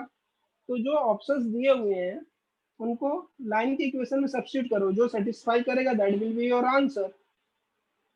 तो इसमें सब्स्टिट्यूट करके हम निकाल सकते हैं डायरेक्टली, ठीक है ना। तो जो लंबा मेथड हम 12th का मेथड करते थे, इक्वल टू लैम्बडा लेते थे, इक्वल टू म्यू लेते थे, फिर अभी अभी हमें ऑलरेडी हमने एक सॉल्व किया है क्वेश्चन। आई थिंक हमने अभी जस्ट सॉल्व किया था एक question mu and lambda assume करके। अच्छा, ये वाला क्वेश्चन नंबर 15 हमने सॉल्व किया था, पॉइंट ऑफ इंटरसेक्शन निकाला था हमने। उस वाले मेथड से कर सकते हो, लेकिन यहाँ पे क्योंकि ऑप्शंस में ये इक्वेशन लाइन का नहीं दिया था, पहले हमने बनाया इक्वेशन फिर उसके बाद किया, तो काफी टाइम कंज्यूमिंग क्वेश्चन था। बट यहाँ पे इक्वेशंस डायरेक्टली दिए हुए हैं, तो हमें क्या करना है? Just point of intersection find करना है, तो सब्स्टिट्यूट करके चेक कर लेना, ठीक है। अदरवाइज जो मैंने वो मेथड बताया था, इक्वल टू लैम्बडा लो, इक्वल टू म्यू लो, फिर बाद में एक्स का वैल्यू फाइंड करो, वाई का वैल्यू फाइंड करो, जेड का वैल्यू फाइंड करो दोनों इक्वेशन से।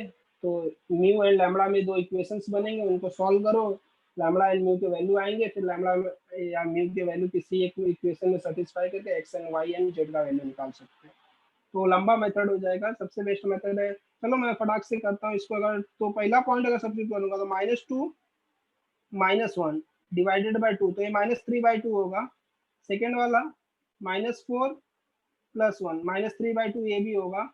एंड ये कितना हो जाएगा? 5 -4 4 1, ये नहीं होगा बिकॉज लास्ट में 1 आया, ये ऑप्शन नहीं है। फिर ऐसे ही बी ऑप्शन चेक कर सकते हो, ये -2 -4 सब्स्टिट्यूट करने पे -3/2 आएगा, 5 सब्स्टिट्यूट करने पे क्या आएगा? -3/2 आएगा। यस, ये आ रहा है। सेकंड वाला पॉइंट अगर सब सेकंड वाले में सब्स्टिट्यूट करोगे, इसमें सब्स्टिट्यूट करोगे तो कितना आ जाएगा? -2 -3 -5/1, और इसका कितना आएगा? -4 -6 -10/2, और जेड में सबसे -5/1। हाँ, अरे ये सेटिस्फाई कर रहा है। अच्छा सॉरी, सेकंड फर्स्ट वाले को भी सेटिस्फाई किया एंड सेकंड वाले को भी सेटिस्फाई किया ना इसने। यस, दोनों को सेटिस्फाई किया, मतलब बी इज द आंसर। आगे चेक करने की जरूरत नहीं है। अगर ये पॉइंट पॉइंट बी अगर दोनों लाइन पे लाई कर रहा है मतलब ये पॉइंट ऑफ इंटरसेक्शन पे है, बाकी चेक करने की जरूरत नहीं है। दो लाइन सिर्फ एक ही पॉइंट पे इंटरसेक्ट कर सकते हैं, मल्टीपल पॉइंट पे नहीं, तो ऑप्शन विल बी बी। तो इसके आगे चेक करने की जरूरत नहीं है तुम्हें, तो B will be your answer. Question number 25 कर सकते हो। पॉइंट्स क्या दिया है, P Q R are collinear, then value of X plus Y का वैल्यू निकालना है। काफी सिंपल है, पी क्यू बार फाइंड करो, D R of P Q मिल जाएगा, and D R of P R find कर लो या फिर क्यू आर फाइंड कर लो वहां से। ठीक है, तो अभी ये lines P Q and Q R क्या रहेंगे, पैरेलल रहेंगे, तो direction ratio will be proportional. Direction ratio proportional का concept I think first question 2013 का जो हमने फर्स्ट क्वेश्चन सॉल्व किया था यहाँ पे, सेम वही क्वेश्चन है ये वाला क्वेश्चन, क्वेश्चन नंबर ये वाला सेम ही क्वेश्चन है। तो यहाँ से एक्स प्लस वाई, वहाँ पे दो, एक्चुअली यहाँ पे खाली ये लैम्बडा का वैल्यू निकालना था, वहाँ पे एक्स दो दो का वैल्यू निकाल के उनको ऐड कर देना है। तो काफी सिंपल क्वेश्चन, तो ये कर लेना, काफी सिंपल है। क्वेश्चन नंबर 26 देखते हैं। If a line makes 120 degree and 60 degree with the positive direction of x and z axis respectively, then the angle made by line with positive y axis क्या होगा। ओके, ये angles पता है, alpha दिया हुआ है, एक्स एंड जेड दिया, alpha दिया हुआ है एंड गामा दिया हुआ है, तो बीटा पूछा है उसने, है ना, तो ये निकाल सकते हैं हम लोग।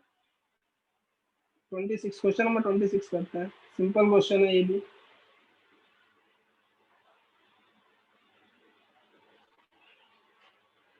क्वेश्चन नंबर 26,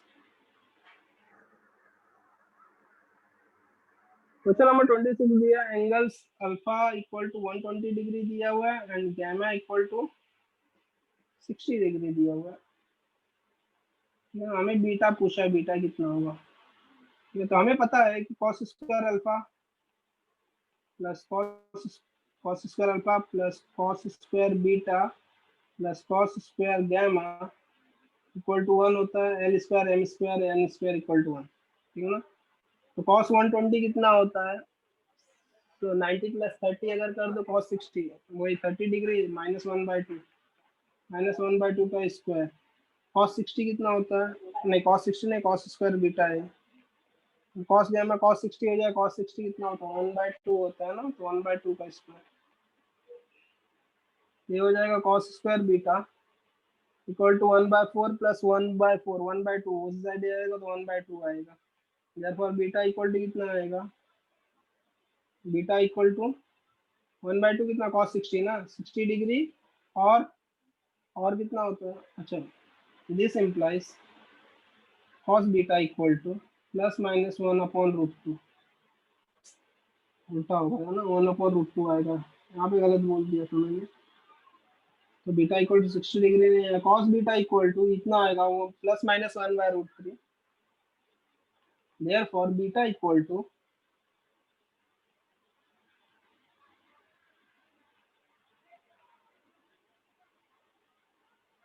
अच्छा एक बात नोट, तो देयरफॉर बीटा इक्वल टू कितना हो जाएगा, प्लस 1/√2 हो जाएगा, तो कितना आएगा 60 डिग्री ना, 1/√2 45 डिग्री आता है, सॉरी 45 डिग्री। और बीटा इक्वल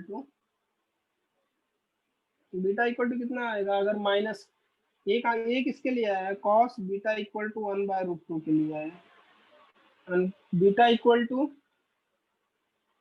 और बीटा इक्वल टू कितना आएगा -1/cos बीटा इक्वल टू -1/√2 रहेगा, माइनस कहाँ पे आएगा, तो I can say that this is nothing but cos 45 degree, and cos 45 degree को अगर मुझे लिखना है तो minus cos 45 degree, this can be written as cos 180 minus 45 degree, correct.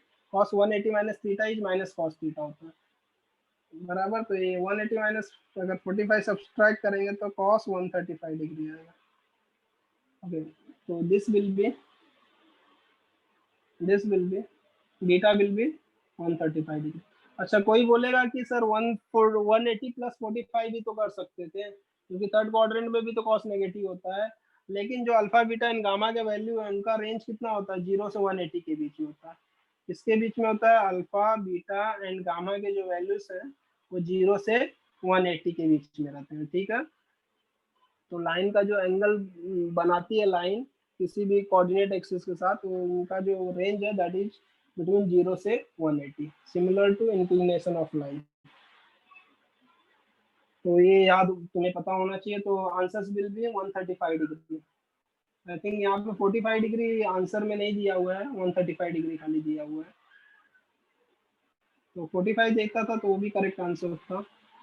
यहाँ पे देखते हैं 150, 160 डिग्री, 135, 135 दिया हुआ है। ओके, नेक्स्ट क्वेश्चन देखते हैं। Question number 27, the equation of line passing through 3 - 1 and perpendicular to the lines. अभी एक इक्वेशन का लाइन चाहिए जो एक पॉइंट से पास हो रही है और दो लाइन को परपेंडिकुलर है। मतलब यहाँ पे देखो इस वेक्टर को और इस वेक्टर को परपेंडिकुलर है, मतलब इन वेक्टर का अगर मैं क्रॉस प्रोडक्ट लूंगा तो उसके पैरेलल हो जाएगी लाइन, करेक्ट। तो अभी अगर मैं यहाँ पे देखूँ तो आई थिंक अगर ये पॉइंट से पास होने वाली लाइन देखूँ यहाँ से, तो देखोगे कि x+3, ये सब x+3 नहीं चलेगा, पहला ऑप्शन नहीं है। x-3 होना चाहिए न्यूमरेटर में, x-3, y+1, z-2। अच्छा ये ऑप्शन ठीक है, ये चल रहा है, ये सेटिस्फाई कर रहा है। मैं पॉइंट सब्स्टिट्यूट करके देख रहा हूँ, x-3, y+1, z-2, ये भी सेटिस्फाई कर रहा है। एंड सिमिलरली लास्ट वाला ऑप्शन x-3, y+1, z-2, ये भी सेटिस्फाई। तो खाली एक ही ऑप्शन एलिमिनेट हो रहा है एलिमिनेशन मेथड। तो इसका मतलब हमें एग्जैक्टली इसका वैल्यू निकालना पड़ेगा, ठीक है। तो इस वेक्टर और इस वेक्टर को परपेंडिकुलर है, मतलब इस लाइन आर बार जो सेकंड इक्वेशन दी, ए इक्वेशन दिया, ए इक्वेशन को परपेंडिकुलर है लाइन, मतलब इसके पैरेलल होगा इनका जो, अगर मैं इसको b1 बार बोलूं, b1 बार, और इसका b2 बार बोलूं, तो मतलब b1 बार एंड b2 बार को परपेंडिकुलर, इसका मतलब b1 बार क्रॉस b2 बार के पैरेलल रहेगा, ठीक है। तो मैं इनका क्रॉस प्रोडक्ट निकाल लेता हूँ directly, b1 bar cross b2 बार, और एक पॉइंट दिया हुआ है, पैरेलल वेक्टर मुझे मिल जाएगा, तो लाइन का इक्वेशंस आ जाएगा डायरेक्टली। तो चलो मैं करता हूँ क्वेश्चन नंबर 27। 27 में किसके पैरेलल दिया हुआ है, आर बार इक्वल परपेंडिकुलर दिया हुआ है। ये सब कुछ लिखने की जरूरत नहीं है, मैं डायरेक्टली वेक्टर लिखता हूँ, b1 बार लिखता हूँ। b1 बार कंपेयर करके मैंने डायरेक्टली निकाला 2i bar -2j bar plus k bar, and b2 bar is nothing but I bar -2k bar 2j bar plus k बार, ठीक है, सॉरी 2k बार है। तो b1 बार क्रॉस b2 बार कितना आएगा, I j k, चलो बार cap ये लिखने के लिए टाइम मत वेस्ट करो। 2 - 2 1, 1 - 2 2, तो will be 1 -2 + 2, sorry -4 + 2, -j 4 - 1 plus k times -4 + 2, तो ये हो जाएगा -2i -3j -2k,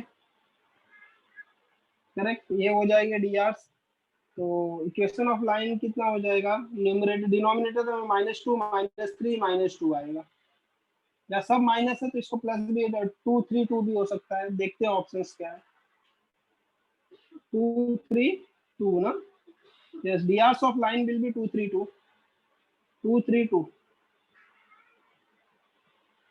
line a bar cross b bar के पैरेलल रहेगा, sorry b1 bar cross b2 बार के पैरेलल रहेगा, तो डी सेम रहेंगे उन दोनों के। तो मैं इसमें 2 3 2 ना, यस 2 3 2 कहाँ पे दिया हुआ है, 2 3 2 ऑप्शन सी में दिया हुआ, तो C will be our correct answer, ठीक है ना। तो ये सब करेक्ट नहीं रहेंगे, तो सी हमारा करेक्ट आंसर आएगा। तो C should be our correct answer, तो ऑप्शन विल बी सी। आगे चलते हैं नेक्स्ट क्वेश्चन पे। अगर यहाँ पे -2 -3 -2 दिया रहता तो वो भी करेक्ट होता था, क्योंकि डी हमें पता मल्टीपल्स होते हैं। नेक्स्ट क्वेश्चन, नेक्स्ट क्वेश्चन क्या दिया हुआ है, question number 28, if the lines intersect then the value of k।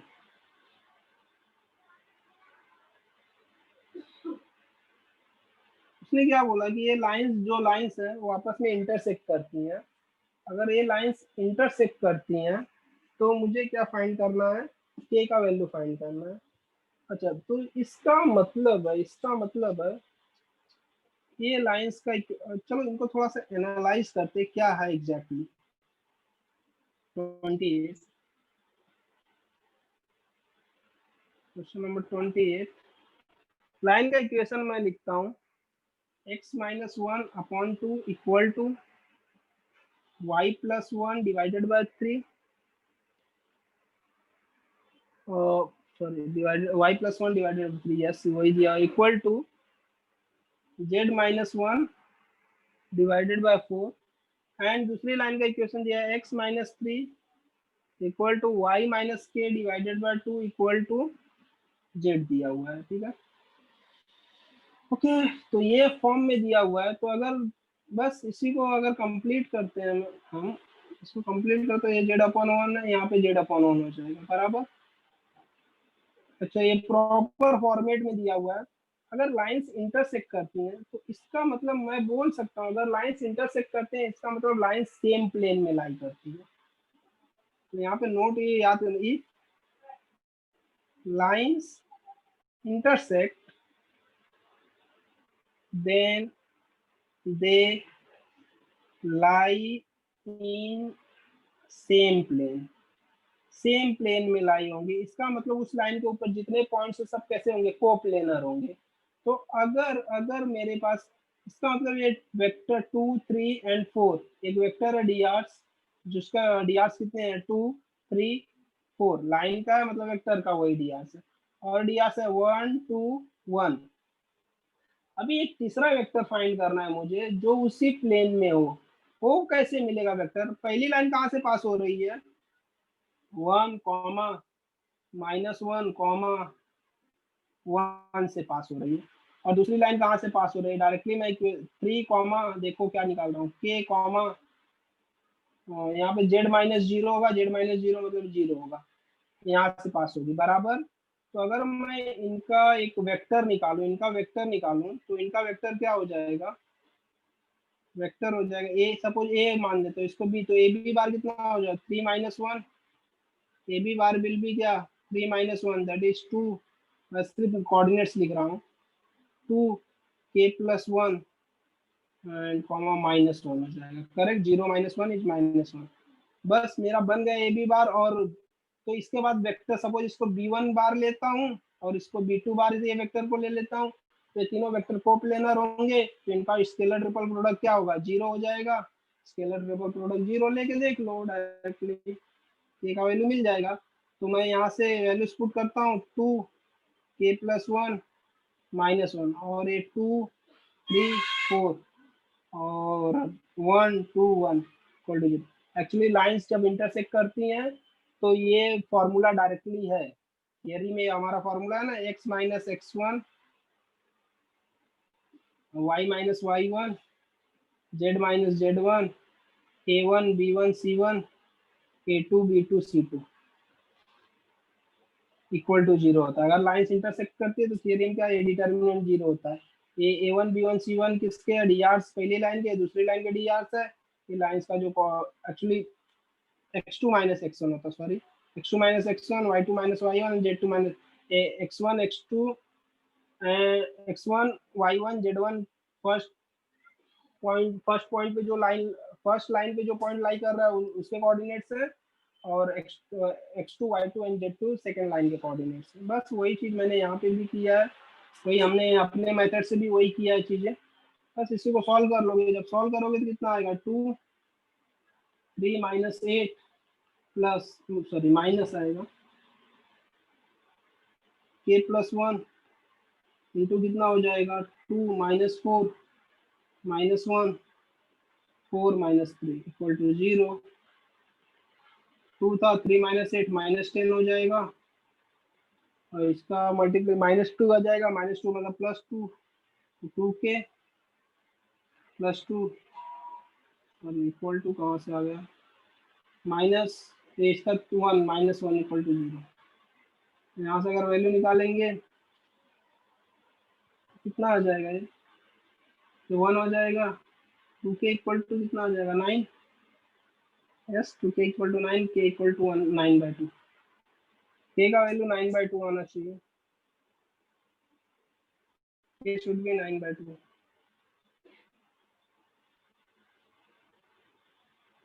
है क्या ऑप्शन ए? ठीक है, तो ऑप्शन ए हो जाएगा।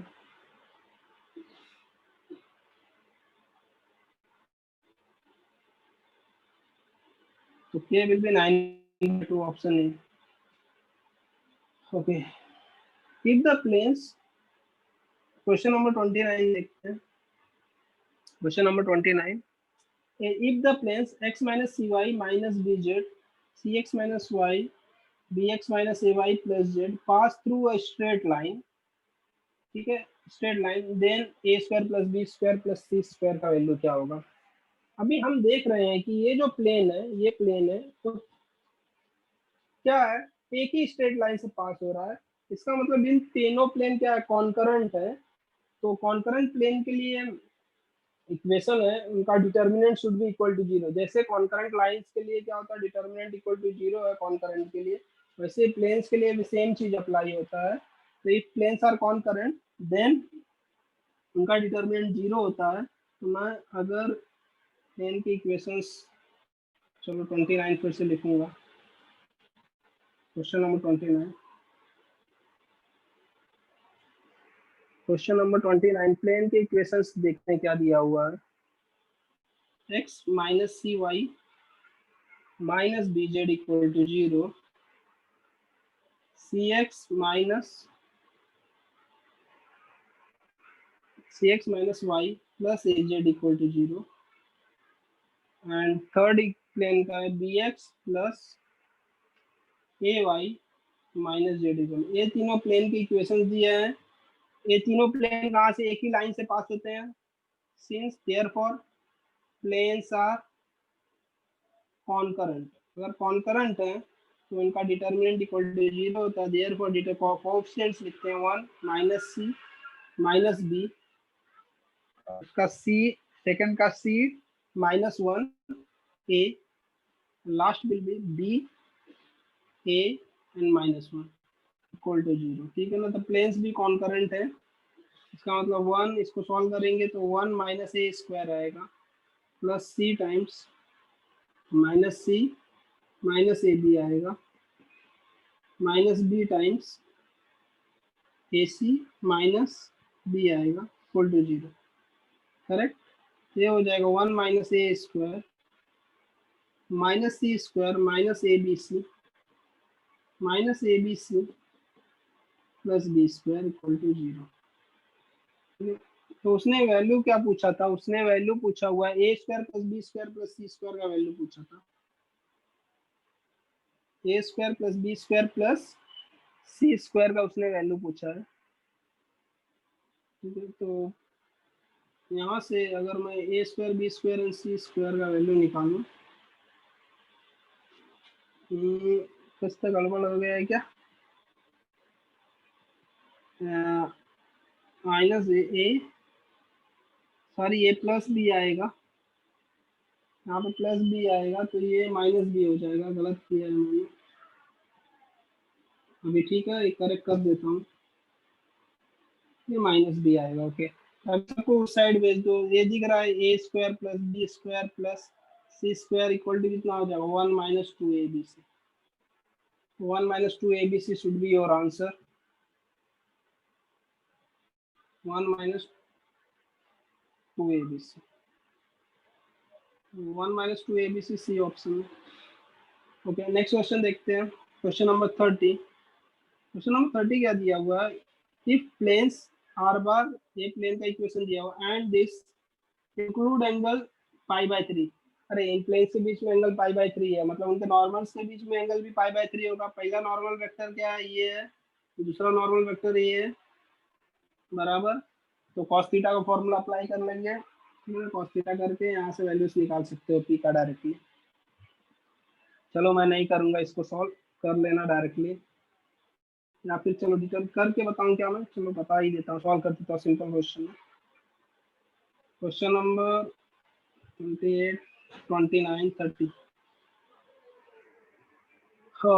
प्लेन का इक्वेशन दिया हुआ था तो मैं n1 बार डायरेक्टली लिखूंगा, n1 bar is what, P I bar minus J bar plus 2k bar, and n2 बार क्या दिया हुआ है, n2 बार दिया था 2i बार माइनस पी जे बार माइनस k बार, ठीक है, ये दिया हुआ है। एंड एंगल उनके बीच में कितना, पाई/3 है, देयरफॉर cos पाई/3 n1 bar dot n2 bar divided by magnitude of n1 bar magnitude of n2 bar, cos 60 cos 60 1/2 n1 bar dot n2 bar अगर निकालेंगे तो ये हो जाएगा 2p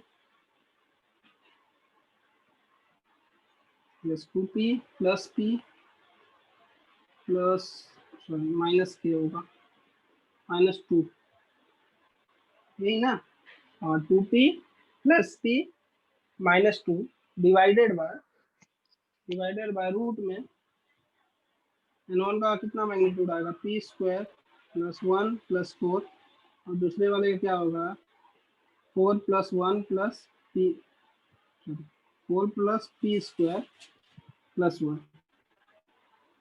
उल्टा हो गया, प्लस 1 आएगा ना, प्लस 1 लिख दिया हमने। अगर देखोगे तो रूट दोनों का सेम ही है बेसिकली, खाली ऑर्डर अलग है, तो मल्टीप्लाई हो जाएगा ये, और कितना हो जाएगा ये 2p 3p -2 divided bye p square plus 5 हो जाएगा ना, क्रॉस मल्टीप्लाई कर लो चाहिए तो यहाँ से, p square plus 5 equal to कितना आ जाएगा 6p minus 4, p square minus 6p plus 9 equal to 0, ठीक है, तो 3 फैक्टर आ जाएगा, p इक्वल टू 3 आएगा डायरेक्टली, एक ही वैल्यू आएगा p equal to 3, plus minus 3 नहीं, p इक्वल टू 3, तो p इक्वल टू 3 देखते हैं ऑप्शन यहाँ पे दिया हुआ है, okay, then the value of p is 3, option D हो जाएगा। ओके, नेक्स्ट क्वेश्चन देखते हैं 31,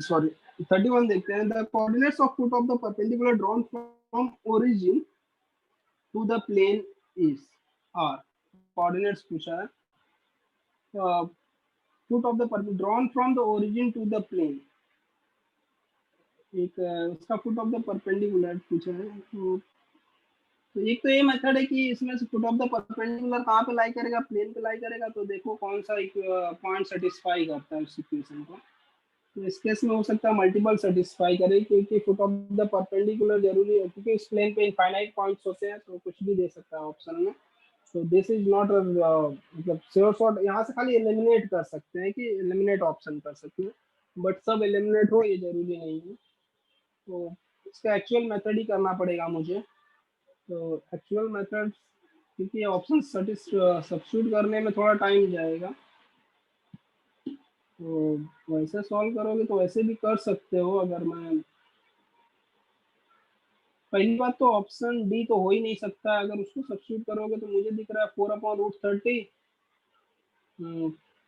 4/√30 ना, एंड 1/√30 एंड 5z मतलब 25/√30 -3, अरे जीरो तो कभी हो ही नहीं सकता, कुछ रूट कैंसिल ही नहीं होगा कभी, ये 2 2 जा 4 हो जाता है ना, 2 2 जा 4/√30 हो जाएगा, और ये 1/√30 होगा, इसका मतलब 5√30 एंड बट 25 हो जाएगा, तो मतलब 20/√30 -3, नहीं ये तो जीरो नहीं हो सकता है, तो ये ऑप्शन तो है ही नहीं, डायरेक्टली मैं एक ऑप्शन एलिमिनेट कर सकता हूँ, ये डी ऑप्शन नहीं है, 1/5 अगर सब्स्टिट्यूट करता हूँ तो 1/2, तो ये हो जाएगा 2/5, चलो मैं एलिमिनेशन मेथड ट्राई कर रहा हूँ, 2/5 -1/10 का +1/10 हो जाएगा, +1/10 एंड 5z ना 5/2 हो जाएगा, +5/2 इक्वल टू 3 आना चाहिए ना, इक्वल टू 3 आना चाहिए, चलो देखो क्या आता है, 2/5 5/2 10 बना देता हूँ, सबको 10 बना दोगे तो ये 4 हो जाएगा प्लस 1 हो जाएगा प्लस 10 बनाना है ना 25 डिवाइडेड बाय 3। अच्छा ये सेटिस्फाई कर रहा है, ये वाला पॉइंट तो सेटिस्फाई कर रहा है, फर्स्ट सेटिस्फाई कर रहा है, सेकंड कर रहा है क्या? और 2 2 जा सब्स्टिट्यूट करो 4 माइनस प्लस 1 प्लस कितना हो जाएगा 25 ना, ये तो नहीं कर रहा है, ये ऑप्शन भी नहीं कर रहा है। सी ऑप्शन 2/3 अगर मैं लेता हूँ तो 4/3 हो जाएगा, 4/3 माइनस 1/3 है तो ये प्लस 1/3 हो जाएगा, और लास्ट में 5z है तो 25/3 हो जाएगा, प्लस 25 डिवाइडेड बाय 3 हो जाएगा, इक्वल टू 3 चाहिए ना, -3 को साइड भेजेंगे तो +3 हो जाएगा। ये 4 1 5 हो जाएगा, 25 5 30 30 डिवाइडेड बाय 3 टेक। अरे नहीं, एलिमिनेशन मेथड से ही हो गया, तो ऑप्शन ए आएगा एलिमिनेशन मेथड से। बट एग्जाम में हो सकता है ऐसा ऑप्शन ना दिया रहे, अगर ऐसा दिया है तो वेल एंड गुड। इस एग्जाम में तो आया था, तो एलिमिनेशन मेथड से भी इसे कर सकते थे डायरेक्टली, बट चलो मैं इसका एक्चुअल मेथड देखेंगे फुट ऑफ द परपेंडिकुलर का, क्योंकि जरूरी नहीं कि हमेशा ऐसे ही ऑप्शंस दिए रहें। तो क्वेश्चन नंबर 31 देखते हैं क्या दिया हुआ था यहाँ पे उसने। 31 में दिया the foot of the perpendicular from the origin plane का equation 2x minus y plus 3z, नहीं -5z, sorry +5z, +5z -3 equal to 0, ठीक है ना। ये प्लेन का इक्वेशन है तो इसको मैं लिख सकता हूँ 2x minus y plus 5z equal to 3। अभी मैं देखो क्या करता हूँ, इसको नॉर्मल फॉर्म में कन्वर्ट करूंगा। नॉर्मल फॉर्म में रिड्यूस करने के लिए मुझे इसके किससे डिवाइड करना पड़ता है, square root of 2 plus 1 plus 4, क्योंकि इसको अगर यूनिट यूनिट इसको जो ये जो वेक्टर इसको यूनिट वेक्टर के फॉर्म में कन्वर्ट करना पड़ेगा। तो यूनिट वेक्टर करने के लिए उसको रूट में किससे डिवाइड, 2 स्क्वायर प्लस -1 का स्क्वायर प्लस 5 के स्क्वायर से डिवाइड करना पड़ेगा। मैं वही कर रहा हूँ नॉर्मल फॉर्म में कन्वर्ट करने के लिए। डिवाइड करता हूँ तो ये डिवीजन कितना आ जाएगा, 2 डिवाइडेड बाय रूट 2 का स्क्वायर 4 1 का स्क्वायर 1 प्लस 25 एक्स, दोनों साइड डिवाइड कर रहा हूँ, minus y divided by root में फिर से वही नंबर 4 + 1 + 25 दैट इज 30 होगा, 5z डिवाइडेड बाय रूट में फिर से 1 4 + 1 + 25, राइट हैंड साइड में भी वही नंबर आएगा 4 + 1 + 25, ठीक है। तो ये हो जाएगा 2x डिवाइडेड बाय रूट कितना आएगा, 4 1 5 30 आएगा, minus y divided by root 30 and plus 5z divided by root 30 equal to 3/√30। अगर देखोगे तो ये नॉर्मल फॉर्म में कन्वर्ट हो चुका है मेरा, तो मैं डायरेक्टली बोल सकता हूँ कि ये जो वैल्यू 2/√30 है this is L -1/30 and 5/√30 this LMN है, क्या है, therefore direction cosines TCS of normal are क्या हो जाएंगे 2/√30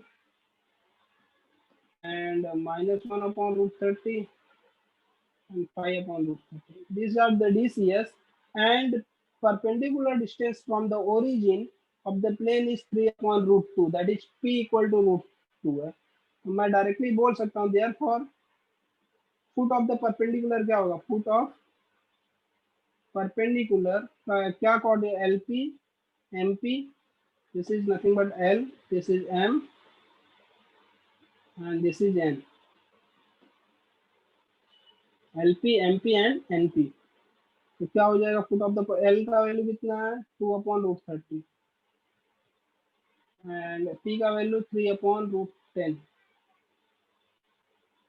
√30 सॉरी √10 नहीं √30 है, 3/√30 है बराबर ना, हाँ यही है। अच्छा m का वैल्यू कितना है, m कितना है -1/√30, this p is nothing but 3/√30, last वाला 5/√30 और 3/√30, so this will be what, 3 से मल्टीप्लाई तो 6/30, कॉमा -3/30, कॉमा -15/30 हो जाएगा, माइनस नहीं प्लस है ना, मिस्टेक है, ठीक है। तो इक्वल टू कितना, 1/5, 1/10, 3/10 ना, ये दिया हुआ था क्या, हाँ सही, नहीं ये 1/2 होगा ना, 3/10 थोड़े होगा, लास्ट वाला ऑप्शन 15, 1/2, ठीक है। तो यही ऑप्शन दिया हो तो ऑप्शन ए था।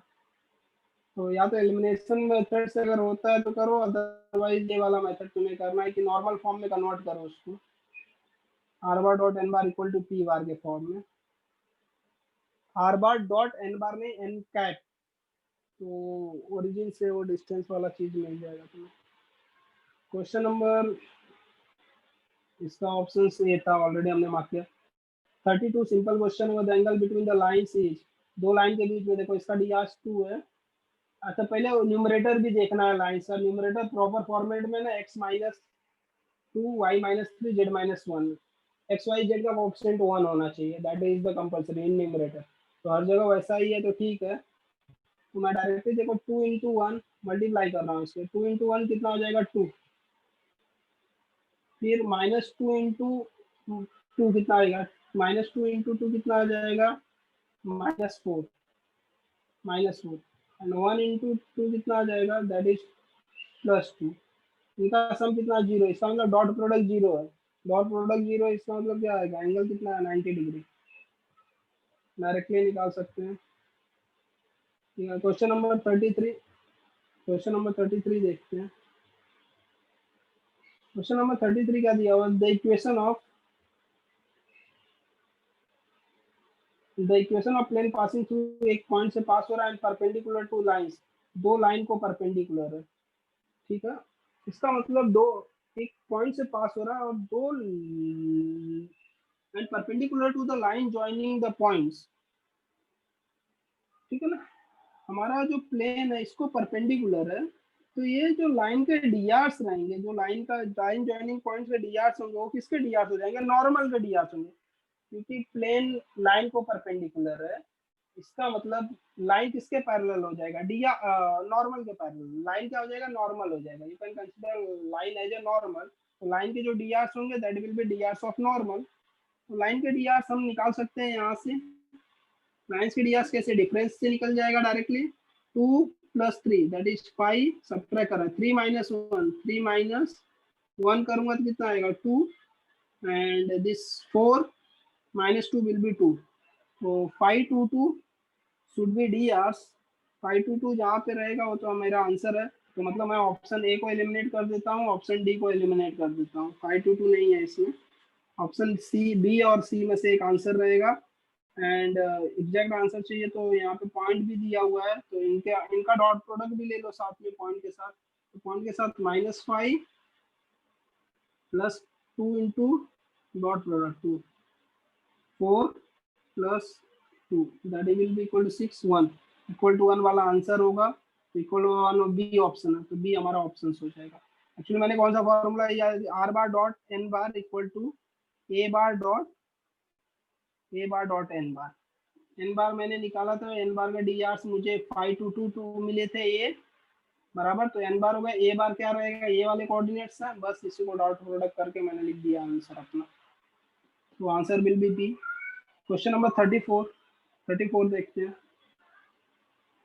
So if the foot of the perpendicular drawn from this point to the plane is this, then the equation of plane, equation of plane पूछा, foot of the perpendicular drawn from the point origin से draw किया हुआ है, ठीक है। अच्छा foot of the perpendicular दे दिया है ना, तो मैं नॉर्मल वेक्टर निकाल सकता हूँ डायरेक्टली, ओरिजिन से ड्रॉ किया तो नॉर्मल वेक्टर के डी कितने हो जाएंगे? अगर मैं डायरेक्टली बोलूंगा तो 4 डी कितने होंगे? 4, वही जो पॉइंट दिया -2 -5, ये डी होंगे। तो प्लेन का इक्वेशन भी 4x - 2y, तो किस फॉर्म में होगा? 4x - 2y - 5z plus D equal to 0, इस फॉर्म में होगा। तो 4x - 2y - 5z कहाँ पे? 4x - 2y 5z पहला ऑप्शन में है। 4x - 2y नहीं, इसमें नहीं है, सी वाला ऑप्शन एलिमिनेट होगा। 4x + 2y, डी वाला ऑप्शन एलिमिनेट होगा। 4x - 2y, हाँ, तो या तो ऑप्शन ए है या तो ऑप्शन बी है। तो अभी देखते हैं ओरिजिन से, अच्छा ओरिजिन डिस्टेंस, हाँ ओरिजिन से डिस्टेंस का भी ये देख लो क्या आ जाएगा। ओरिजिन से नॉर्मल, ये नॉर्मल वेक्टर है मेरा, सॉरी नॉर्मल के डी से है। तो फॉर्मूला क्या होता है? R bar dot N cap लेता हूँ equal to P, P will be distance from the origin. N cap and N bar में difference, N cap is unit vector. तो एन कैप मुझे नॉर्मल वेक्टर का unit vector निकालना पड़ेगा। तो ये इतना कुछ करने की जरूरत नहीं है, सॉरी इतना कुछ करने की जरूरत नहीं है। मुझे पता है कि ये वेक्टर इक्वेशन क्या होगा, ये वाला इक्वेशन होगा +d = 0। तो खाली d का वैल्यू निकालना है। तो हमें एक पॉइंट पता है ना प्लेन के ऊपर, कौन सा? 4 - 2 -5 पता है, सब्स्टिट्यूट करो इसमें, तो हो जाएगा 4 × 4 -2 × y का वैल्यू -2 है, प्लस -5z का वैल्यू -5 है, प्लस d = 0। तो d का वैल्यू यहाँ से मिल जाएगा 16 + 4 + 25 + d = 0। तो दिस विल बी 16 + 4 20 45, तो d = -45 हो जाएगा। This implies d = -45। तो d = -45 आ जाएगा, तो उस साइड जाएगा तो +45 हो जाएगा, बराबर ना। तो d should be our answer, 4x - 2y + 5z = 45। Okay, तो यहीं पे स्टॉप करते हैं ये। मैं इसका सेकंड पार्ट भी बनाऊंगा, वहां से हम लोग आगे के क्वेश्चंस कंटिन्यू करेंगे। चलो ओके, थैंक यू, बाय।